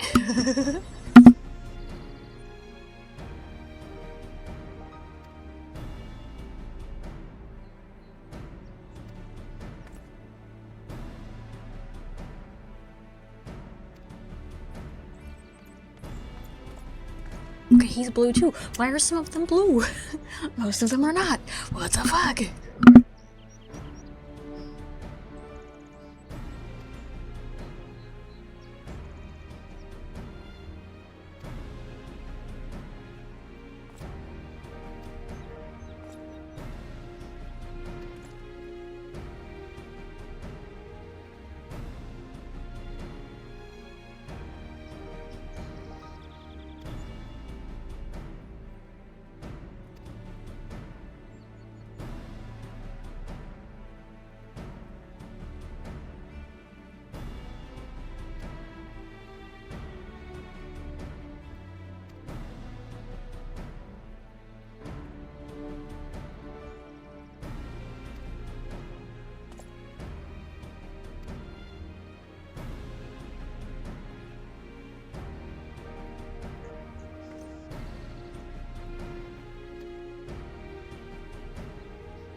Did you slay this eater? Your orders were to await the main force before engaging. No, Captain. It wasn't us, I swear it. A man came out of nowhere and cut it down before we knew what was happening. By himself? Certainly it is no light warden, but nevertheless. It's true. Felled it with a single swing of his axe, he did. I've never seen anything like it. Well, how fair. Thancred and Urianger may not really be present in this patch, but the voice actors are. Jesus Christ. So I says to him, who are you, the warrior of bleeding darkness? And he says, no, I'm a warrior of light. That was it. Buggered off as quick as he came.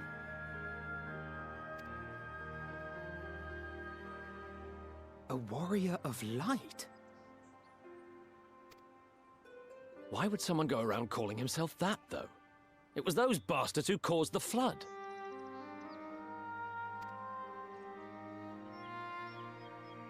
I mean, if you were going to pretend to be anyone, it'd be her.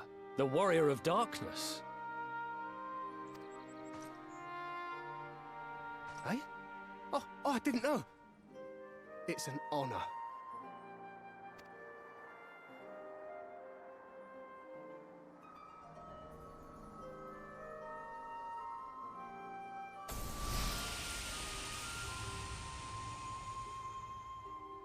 Since the Eater is no longer a threat, our work here is done. Return to your posts.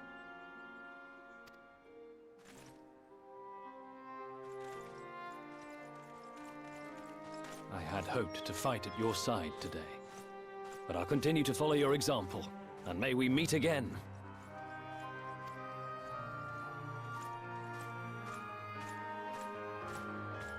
I apologize for the wasted journey. It seems I overestimated the threat. As for this Warrior of Light, I do not know who would be brazen enough to take that mantle for his own. Whatever it may once have meant, it is forever tainted by the association with the Flood. The Exarch told me the truth of Ardbert and his comrades' deeds, and I am aware they played some part in your own triumph. But to most, they are synonymous with the calamity that befell this world. Still, if this man is minded to destroy Sin Eaters, I may forgive him his unfortunate choice of alias. But that is neither here nor there. I thank you for accompanying me. With that concluded, shall we return to the Crystarium? There is a proposal I should like to make.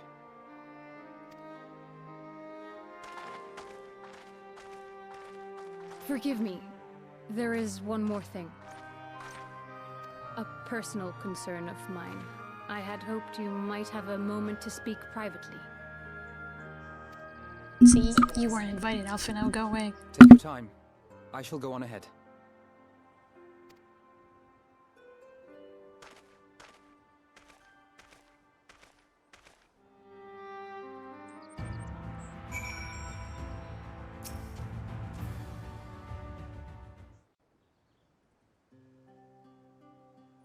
I will not mince words.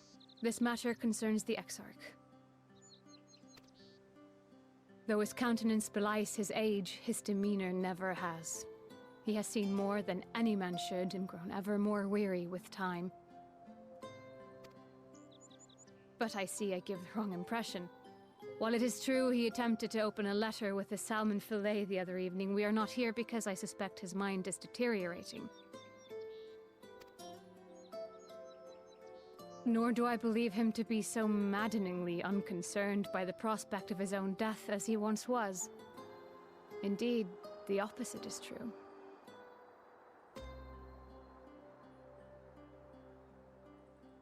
It is for this reason that I seek your advice. Since he returned from the Tempest, the Exarch is not as he was. He seems a different man.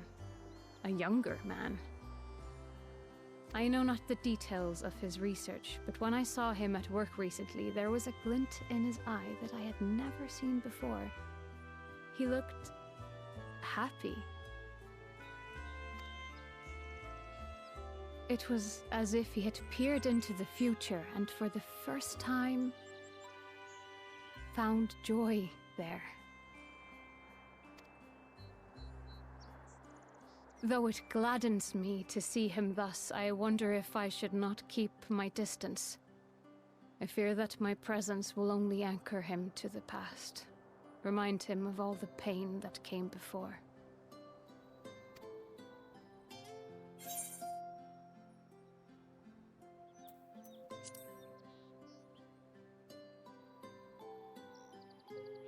Is that so? Then perhaps we might remain as we were. As we have always been. What a relief.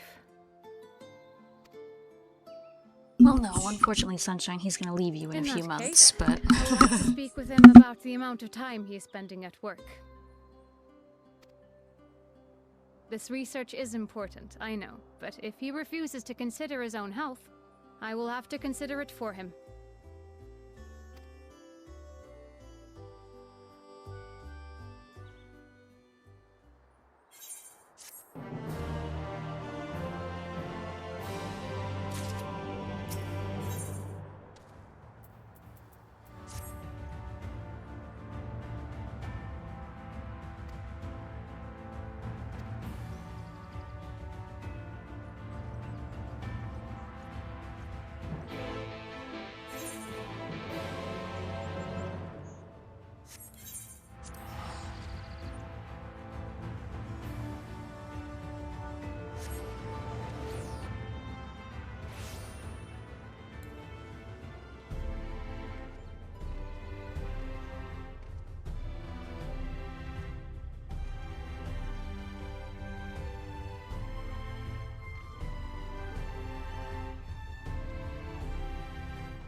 This is really what we're wasting our time with?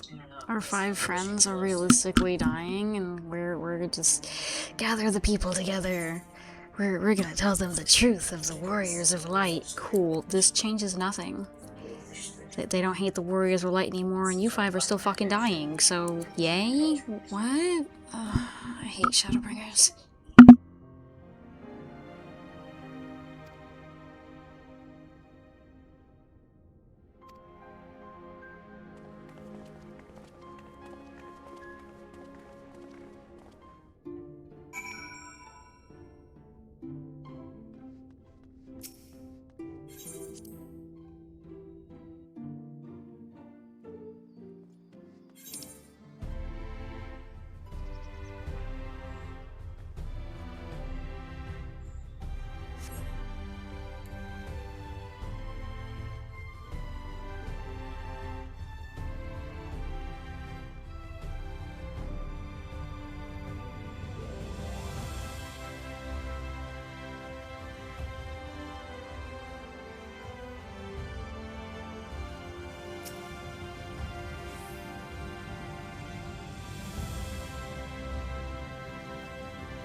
I don't even know why I questioned who we would be going to collect. Of course, it's the only 5 friends we have in this whole fucking city.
How did he get a letter out here? He can't leave the ocean, just like we, at least normal people, can't easily get to it. You know, minor details, don't worry about it, I guess.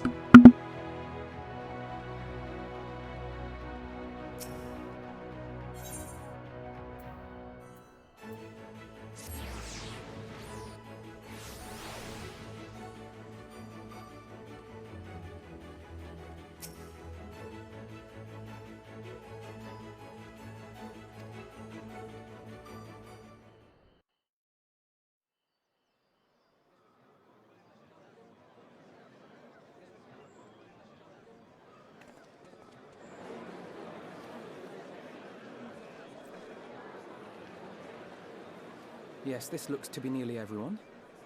Let us begin, shall we? Though I am usually the first to hold forth at such events, I think on this occasion that honor should fall to you. They would be more inclined to take the word of the Warrior of Darkness. Indeed. In light of the subject matter, who better than thee to speak these truths?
Wicked White? The Warriors of Light did all that? So they never... I mean, they only ever wanted to help. And when everything they'd done turned to ash, they still carried on. They gave everything to stop the flood. First their lives, then their souls. And they managed it too, in the end. They saved us. And we cursed their names.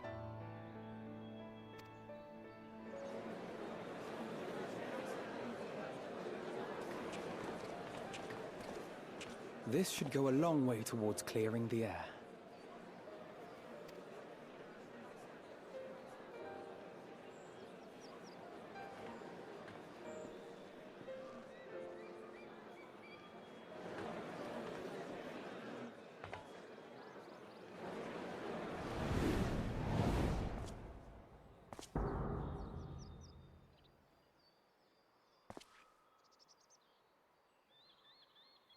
Impossible.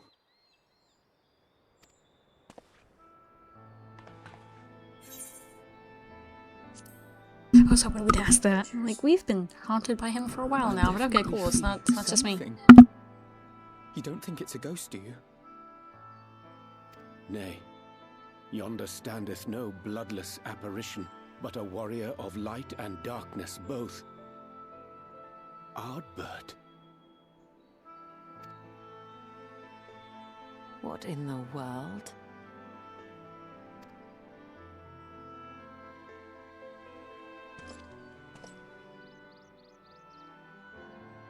It's you!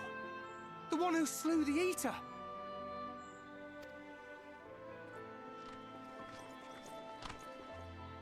That it should be the warrior of darkness who brought the truth to light. You've saved me a fair bit of time, though I have a few words of my own to say, if I may.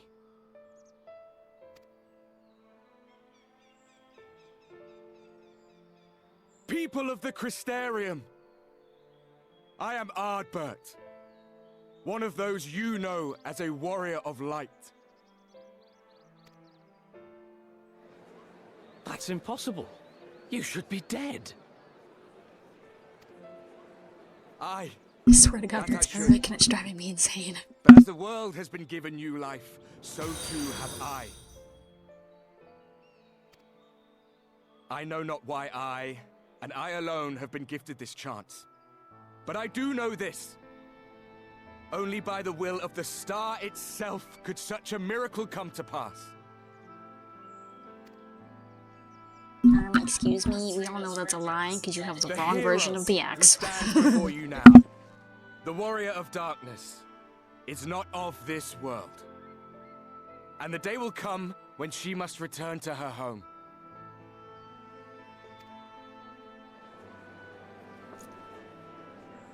Hello there. But this land is our home. And if it is to remain I'd so, be happier if I now wasn't in and Shadowbringers, but forevermore, otherwise fine. it is we So, I still who must wolf. protect it. The time to rely on saviors from afar has passed. It is you who must rise. You who must become the new warriors of light. What? Us? Warriors of light?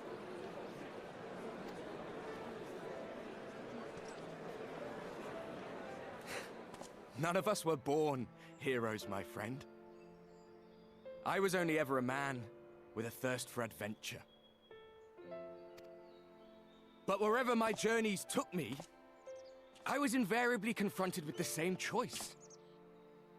To lend what aid I could to those in need, or not. And I always chose the former. Any one of you could do the same.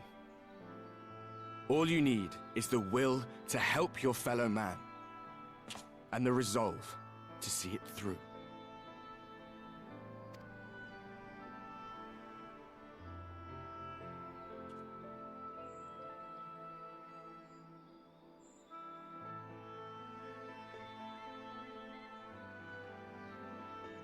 From thine own lips did we learn of Ardbert's fate, and by thy countenance I gather thou art not inclined to recant thy testimony. Yet whosoever this man may be, his words hold truth and resonate with the citizenry besides. For us to voice our doubts here and now would serve but to sow disquiet. 'Twere better we retired under the ocular and there discuss this matter in private. Go. Okay, I was just gonna say, I don't know that all of us are running away at this moment is a good idea either, but okay, sure, let's leave the child. That's intelligent too. Good God.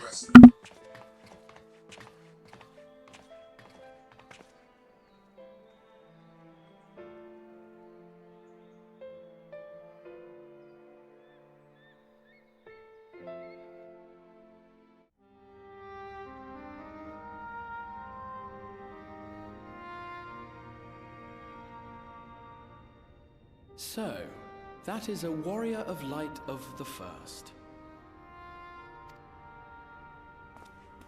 I've not had the pleasure of making his acquaintance, but as you all seem to be in agreement, I gather this is no simple case of mistaken identity. No, realistically, it's simple necromancy. As far Teehee. as I was able to discern, that was indeed Ardbert. It has been a long time, but not that long. Could he truly have been resurrected as he claims?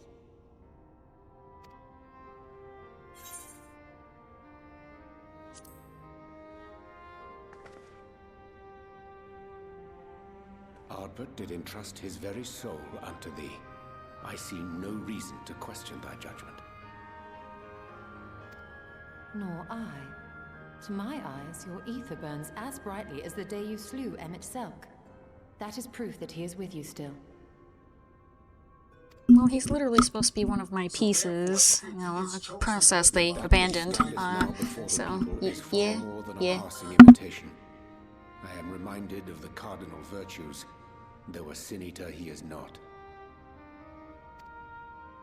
Which leaveth but one plausible explanation.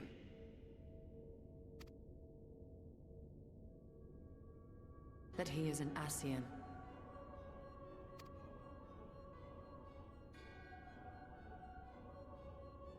Given their fondness for posthumous possession, I would have to agree. From what I understand, the Warriors of Light were laid to rest in Yulmore by those whom they had aided in life. At the time, some few still remembered them as heroes. Needless to say, 4 of them were subsequently exhumed to serve as the virtues.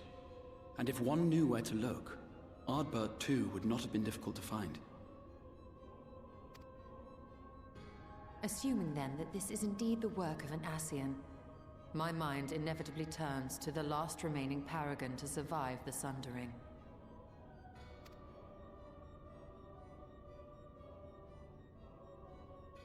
Elidibus.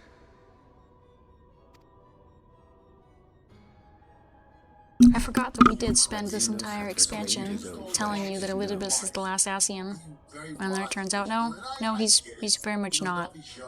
Because, you know, reasons. Shut up. God, I hate Shadowbringers. Emmett Selk's failure here in the first. It is quite possible the emissary chose Ardbert for his next vessel.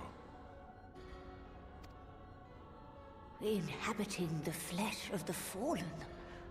My, that is unsavory. And they do this often, you say? Verily, for they possess no corporeal forms of their own. In what one may term their natural state, none save those gifted with the echo can perceive them.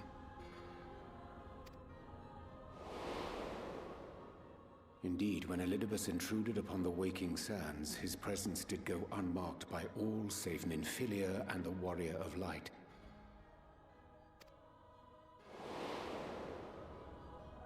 On that occasion, I myself remained ignorant of his coming until after his departure. It was only at a later juncture, when he deigned to appear before me in borrowed flesh, that I was finally able to take the measure of him. In such puppetry do the Ascians engage when they seek to influence the course of history. And they have gained much by it. Emmett Selk single-handedly built the Garlean Empire in this manner, while the Hebrea came close to conquering Eorzea, having taken possession of Thancred's living body. Yet it must needs be noted that the Ascians cannot avail themselves of all mortal vessels. For were they able to do so, none would serve as a better pawn than our own redoubtable champion. Mayhap the blessing of light shieldeth Hydaelyn's chosen from Ascian influence. Or mayhap other forces are at work.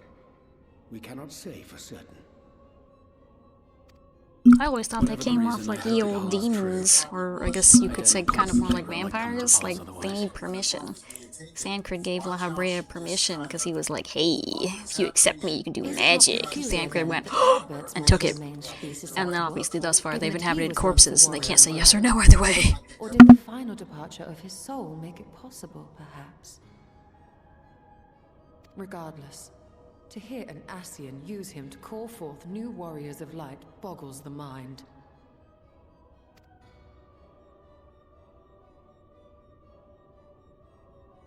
Elidibus hath ever been an enigma, his ostensible purpose being to preserve the balance between light and dark. When he made overtures towards me, however, I was afforded a glimpse behind the mask of the self-appointed emissary.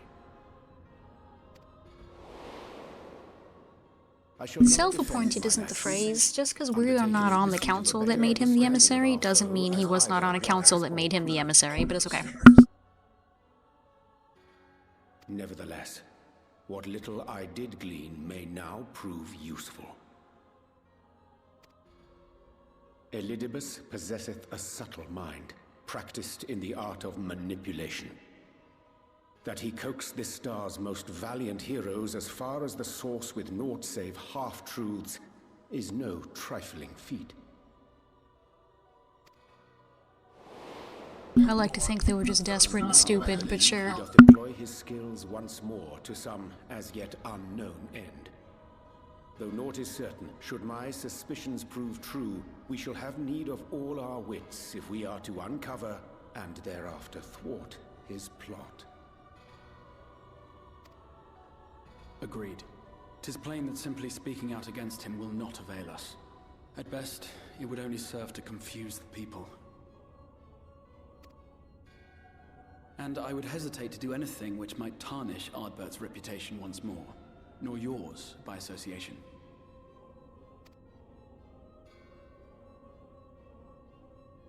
That being the case, it may be wise to keep a covert eye on this Ardbert's movements, as we attempt to discern his purpose and how best to mitigate his influence.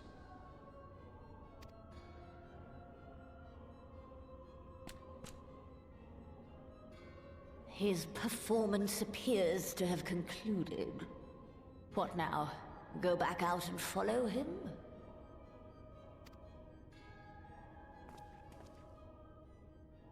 Twould appear Master Alphino already hath pursuit in mind, and I suspect one pair of eyes shall better serve our cause than half a dozen.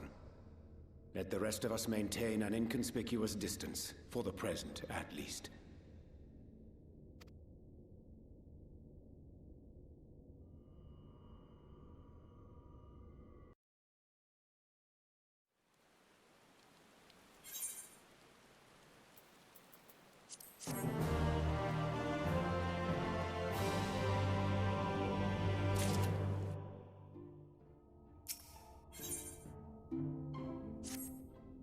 Bro, like, when do I get to actual content? I'm tired of walking around cutscenes and ignoring the fact that they're dying. Ugh.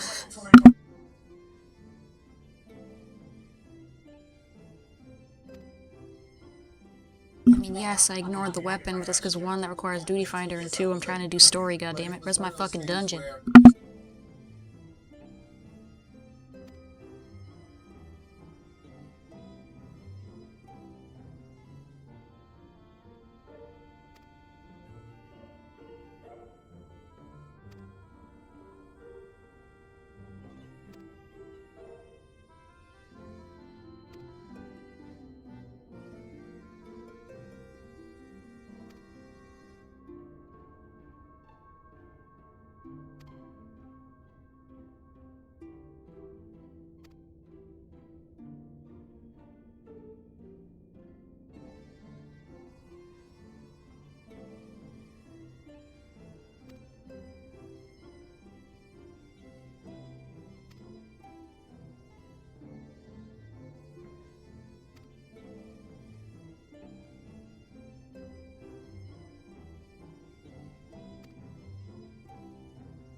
Of course, we have to tuck in the Vieira age joke again real quick.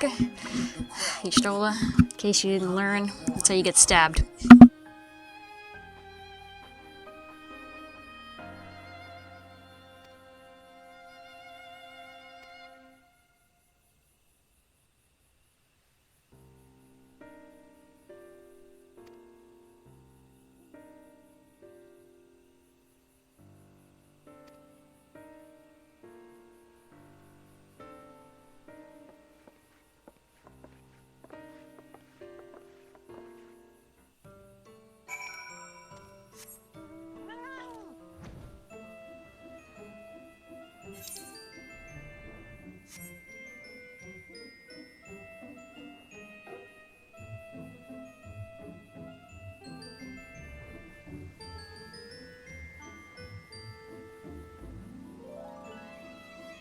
I found myself very confused as to where precisely this is leading. Okay, this is an instance thing. It's like, I know this isn't a dungeon. There is a dungeon Y'shtola wants for knowledge, but that's when we ride on the whale. This definitely has no whale. We're in Ronka after all.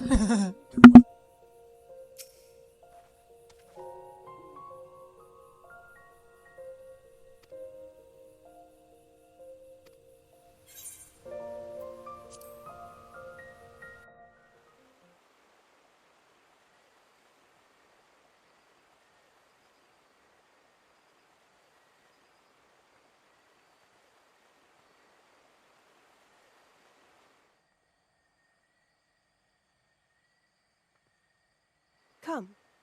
Our new discoveries are to be found this way.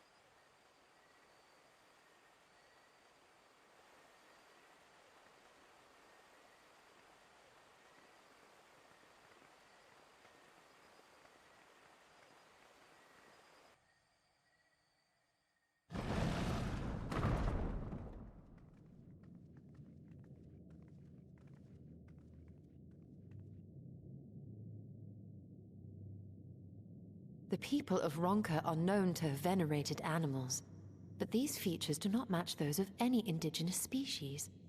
This is no common beast. Though that much is plain from its proportions. Lifelike, is it not? One could almost imagine it breathed.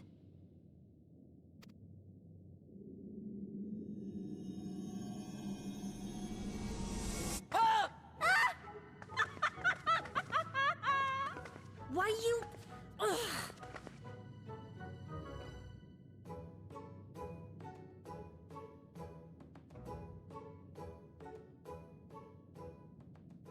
Guess this was the patch where we decided to care about the Vieira sisters of all the NPCs we met. At least they're fun, I guess.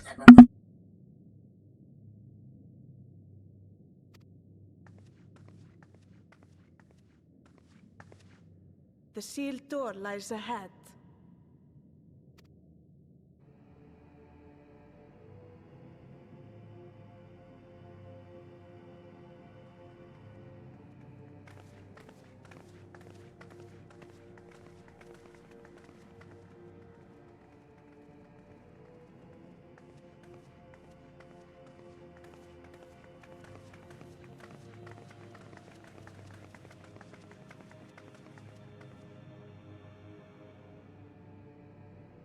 As you see, one statue is missing. I expect we are meant to replace it as before.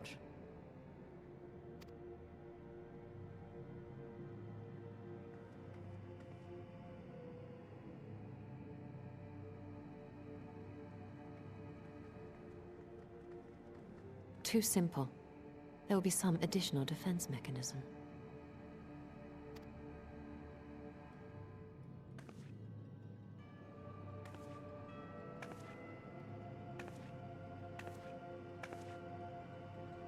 Just a moment. There are words carved into the stone.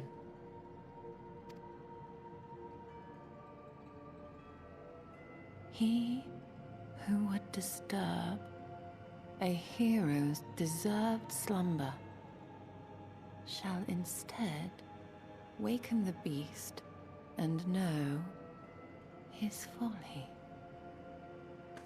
Wait! Don't!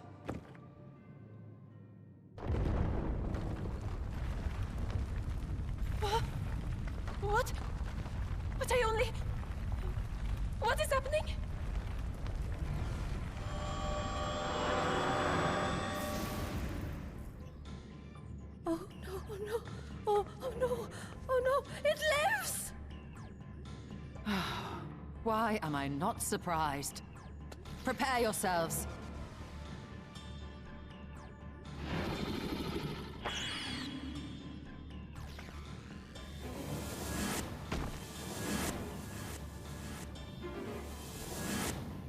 Oh god, not this bullshit again.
Fuck, I would prefer combat.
not hold back!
I swear, they don't really consider healers when they make those things. All the bitching they did about, like, just kill the thing! Like, bro, I am, but I don't do damage.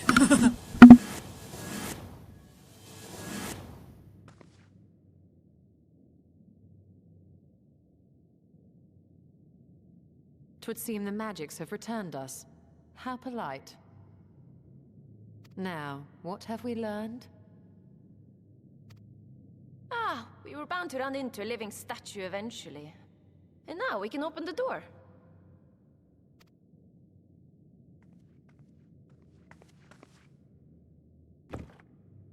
So the answer is, she learned nothing.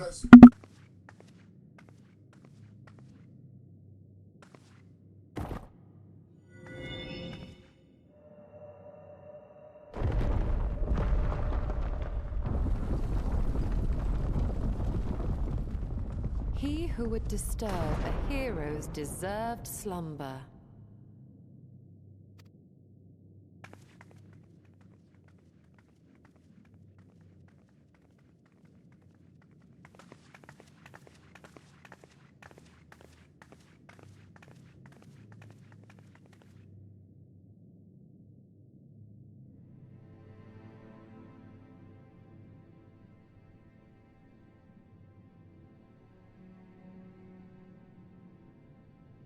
A tomb, just as I thought. Befitting a hero.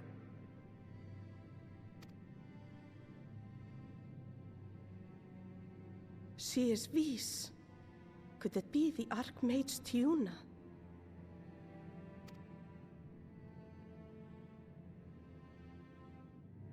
A legendary hero of Ronka, as you surmised. The tales tell of how she smote entire armies with a single incantation, so potent was her spellcraft. Though she ever fought in the name of peace. I thought them Oh normal yeah, people who can conjure meteor showers only fight for peace. Yep, yep. She really existed. Well, I for one always believed.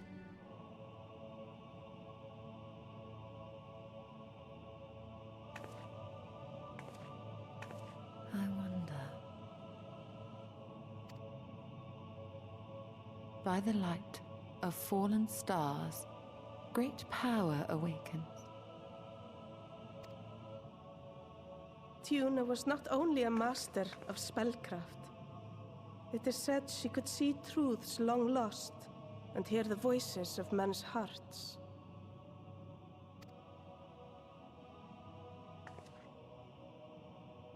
Naught less than the echo. In which case, none of this is mere coincidence.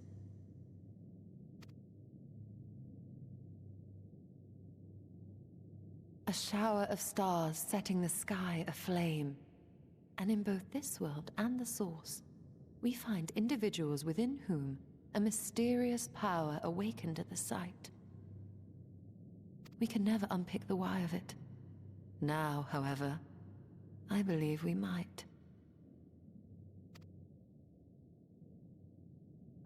Does the scene depicted here not resemble the one we saw when we first ventured into the Katana Ravel? Moreover, does it not recall that which Emmett Selk invited us to witness in Amarot?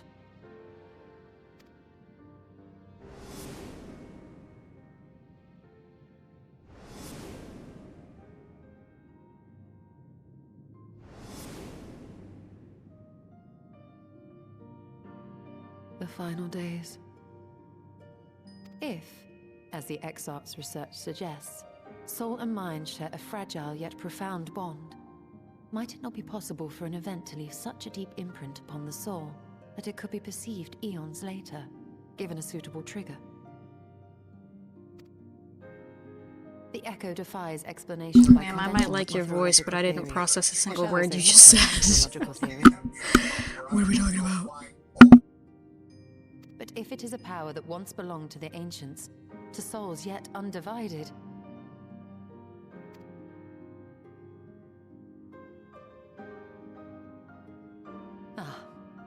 it would seem I have entered the realm of pure speculation, and I call myself a scholar. I shall refrain from making any further wild claims until such time as I have evidence.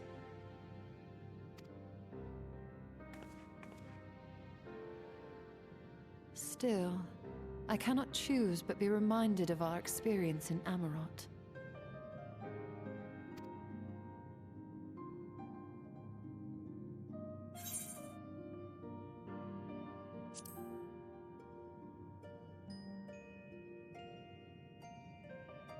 Remember us.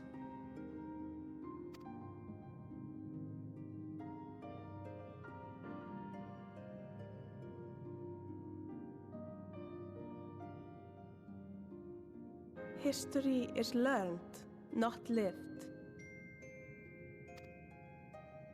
We have always protected the Tales of Ronka, just as we have protected this place.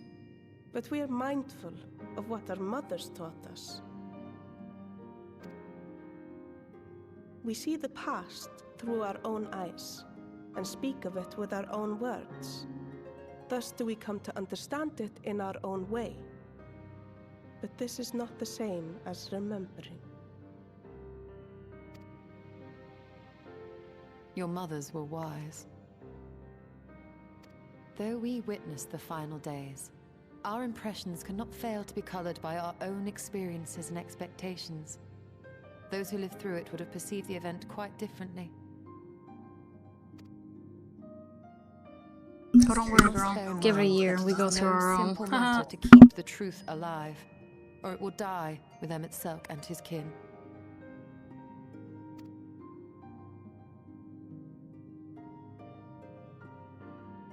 But we have disturbed Hugh long enough. Fana will serve similarly well as a venue for our contemplations.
Normally I'd pay for a chocobo, but the bitch is so far.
Of course she couldn't possibly sweep this place herself. No, no.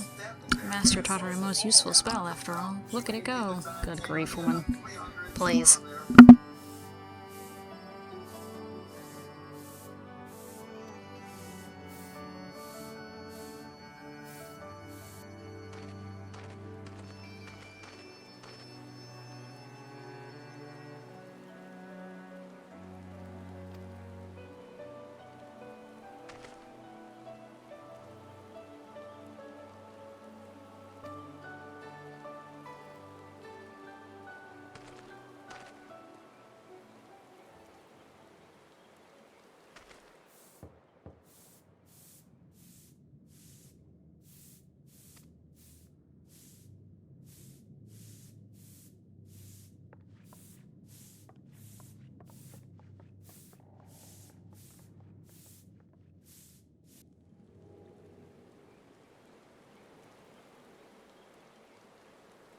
Nice to know it keeps the weather. So we're getting poured on as we have a nice hot bowl of stew.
forgot how painful Runar's pining was once it came time to leave.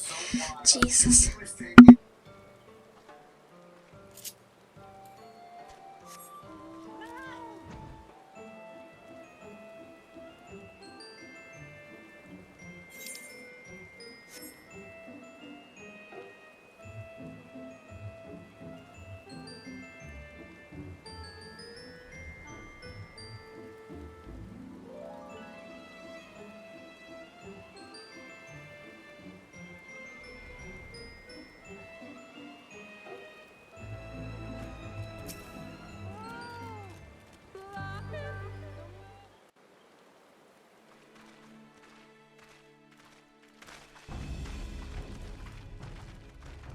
If you were hoping to vent your frustrations on our Issa friend here, I can only apologize.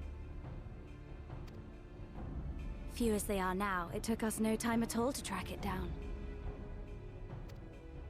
That suits our purpose perfectly.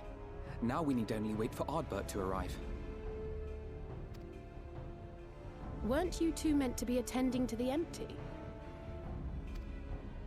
We were, and are, but we can hardly ignore the rest of the world. So we thought we might see how things were coming along. From what we can gather, the answer is strangely. Right now, we think we can do more good here. Here I was thinking Sankard wouldn't actually appear in this patch, considering how much he got to talk as an NPC. Paid him quite a bit, didn't they?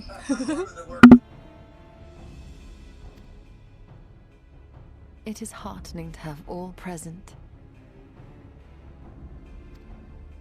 Indeed. We will be glad of the additional hands should matters escalate.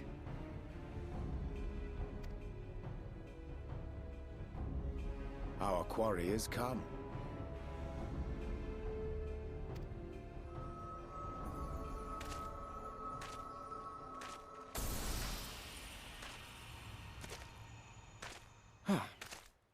It seems I've lost this particular race.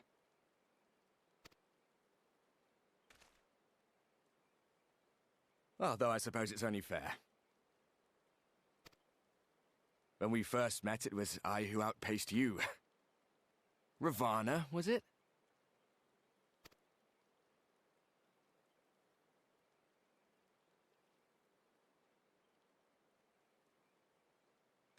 But where are my manners?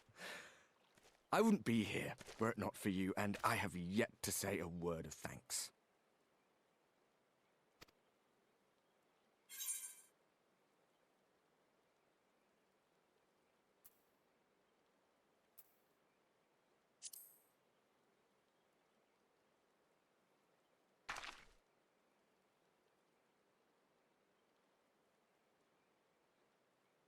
Arm giving you trouble?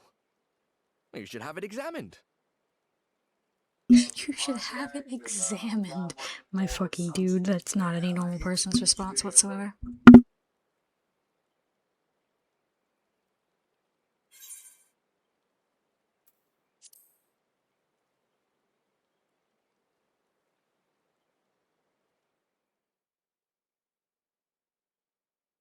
Very well. Let us forego this pretense.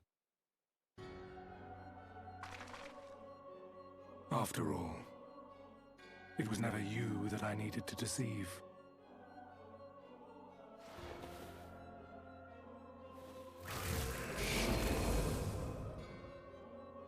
Yes, it is I, Elizabeth. Through your time in Emetselk's imitation of our home, I dare say you have gained a better understanding of my role since last we met. Not that it matters.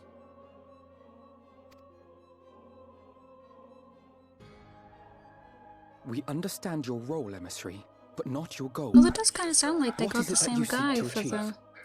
the Pandemonium fight, since he's supposed to be this proper older version, I guess you could say, for I that. seek to enact the will of the convocation, Nice. of course. You started doing good with that later. If it helps you to Not that it think serves a of me purpose, as but... another Ascian, no different in nature or purpose from the rest, you are welcome to do so. Once, I would have said your goal was destruction alone. Now I understand that you fight for something you love, just as we do. Yet though we seem doomed to clash, I bid you consider Emmett Selk's final words. "Remember that we once lived," he said. Had he not seen some glimmer of hope in our kind, I do not believe he would have spoken thus.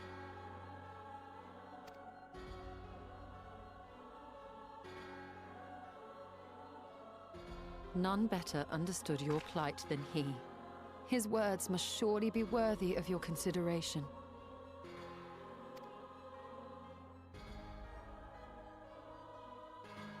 Emmett Selk.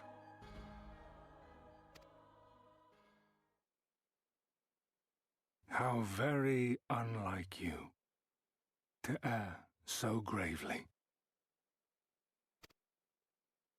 That one should stray at the end of so onerous a path is understandable, but I had thought you above such weakness. Mayhap you thought the same. Would that I had been present to offer correction. But I shall do so now, as is my duty, and return all to its proper course. As for you, look at yourselves. Look at your history. Look back 100 short years to how your greatest warriors were undone. And now, at but a word from me, you raise your hands in answer like the puppets you are. Naught has changed. You fail, and you fail, and you learn nothing. Allow that which is most important to slip through your fumbling fingers like so many grains of sand, again and again and again, and you would remember us. You do forget yourselves.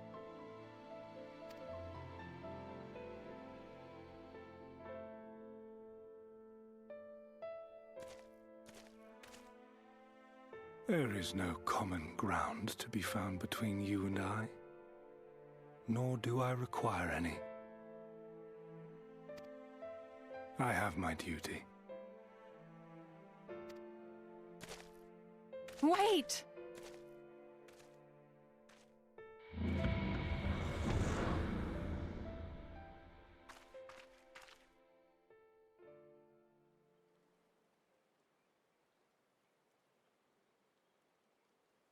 Well, we have confirmed the identity of our foe at least, and 'tis safe to say his objective is the rejoining. But we still have no idea how playing the part of a warrior of light will further his cause, nor why he would spur others to do the same.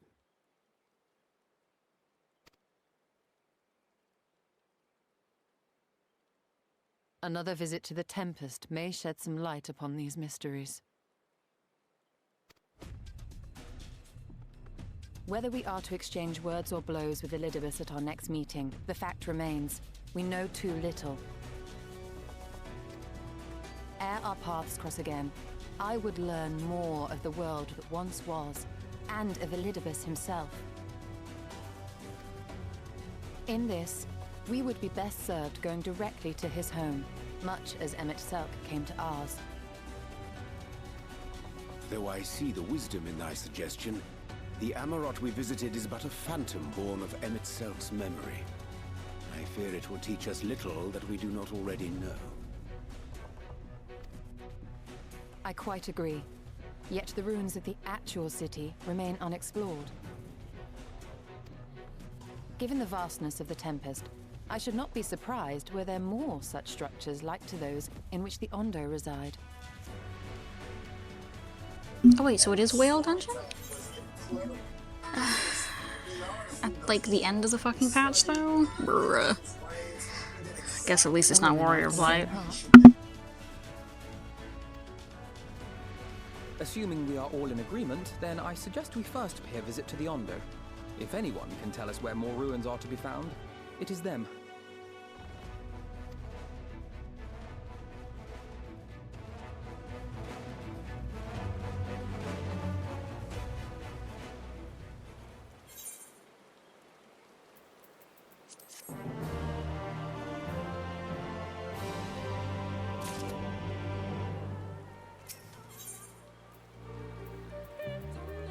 Oh, sure. Now you finally give me fucking gear. I don't give a shit. Bastards.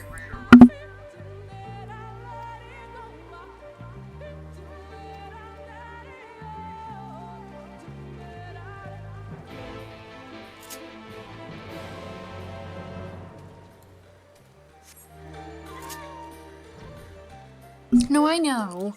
I'm not that stupid, because, I mean, I know, obviously I remember the dungeon beforehand, but, like, yeah, this is just the setup to that, so I'm just like, as long as it's not Warrior of Light, that's all I care about. I didn't think we took a whole fucking expansion to get to the particular dungeon that it sounds like we're getting to, though. Good grief. And I mean, obviously I've already determined that Ruby Weapon was the intended trial for this one. I just don't care. Okay. So, yay, progress.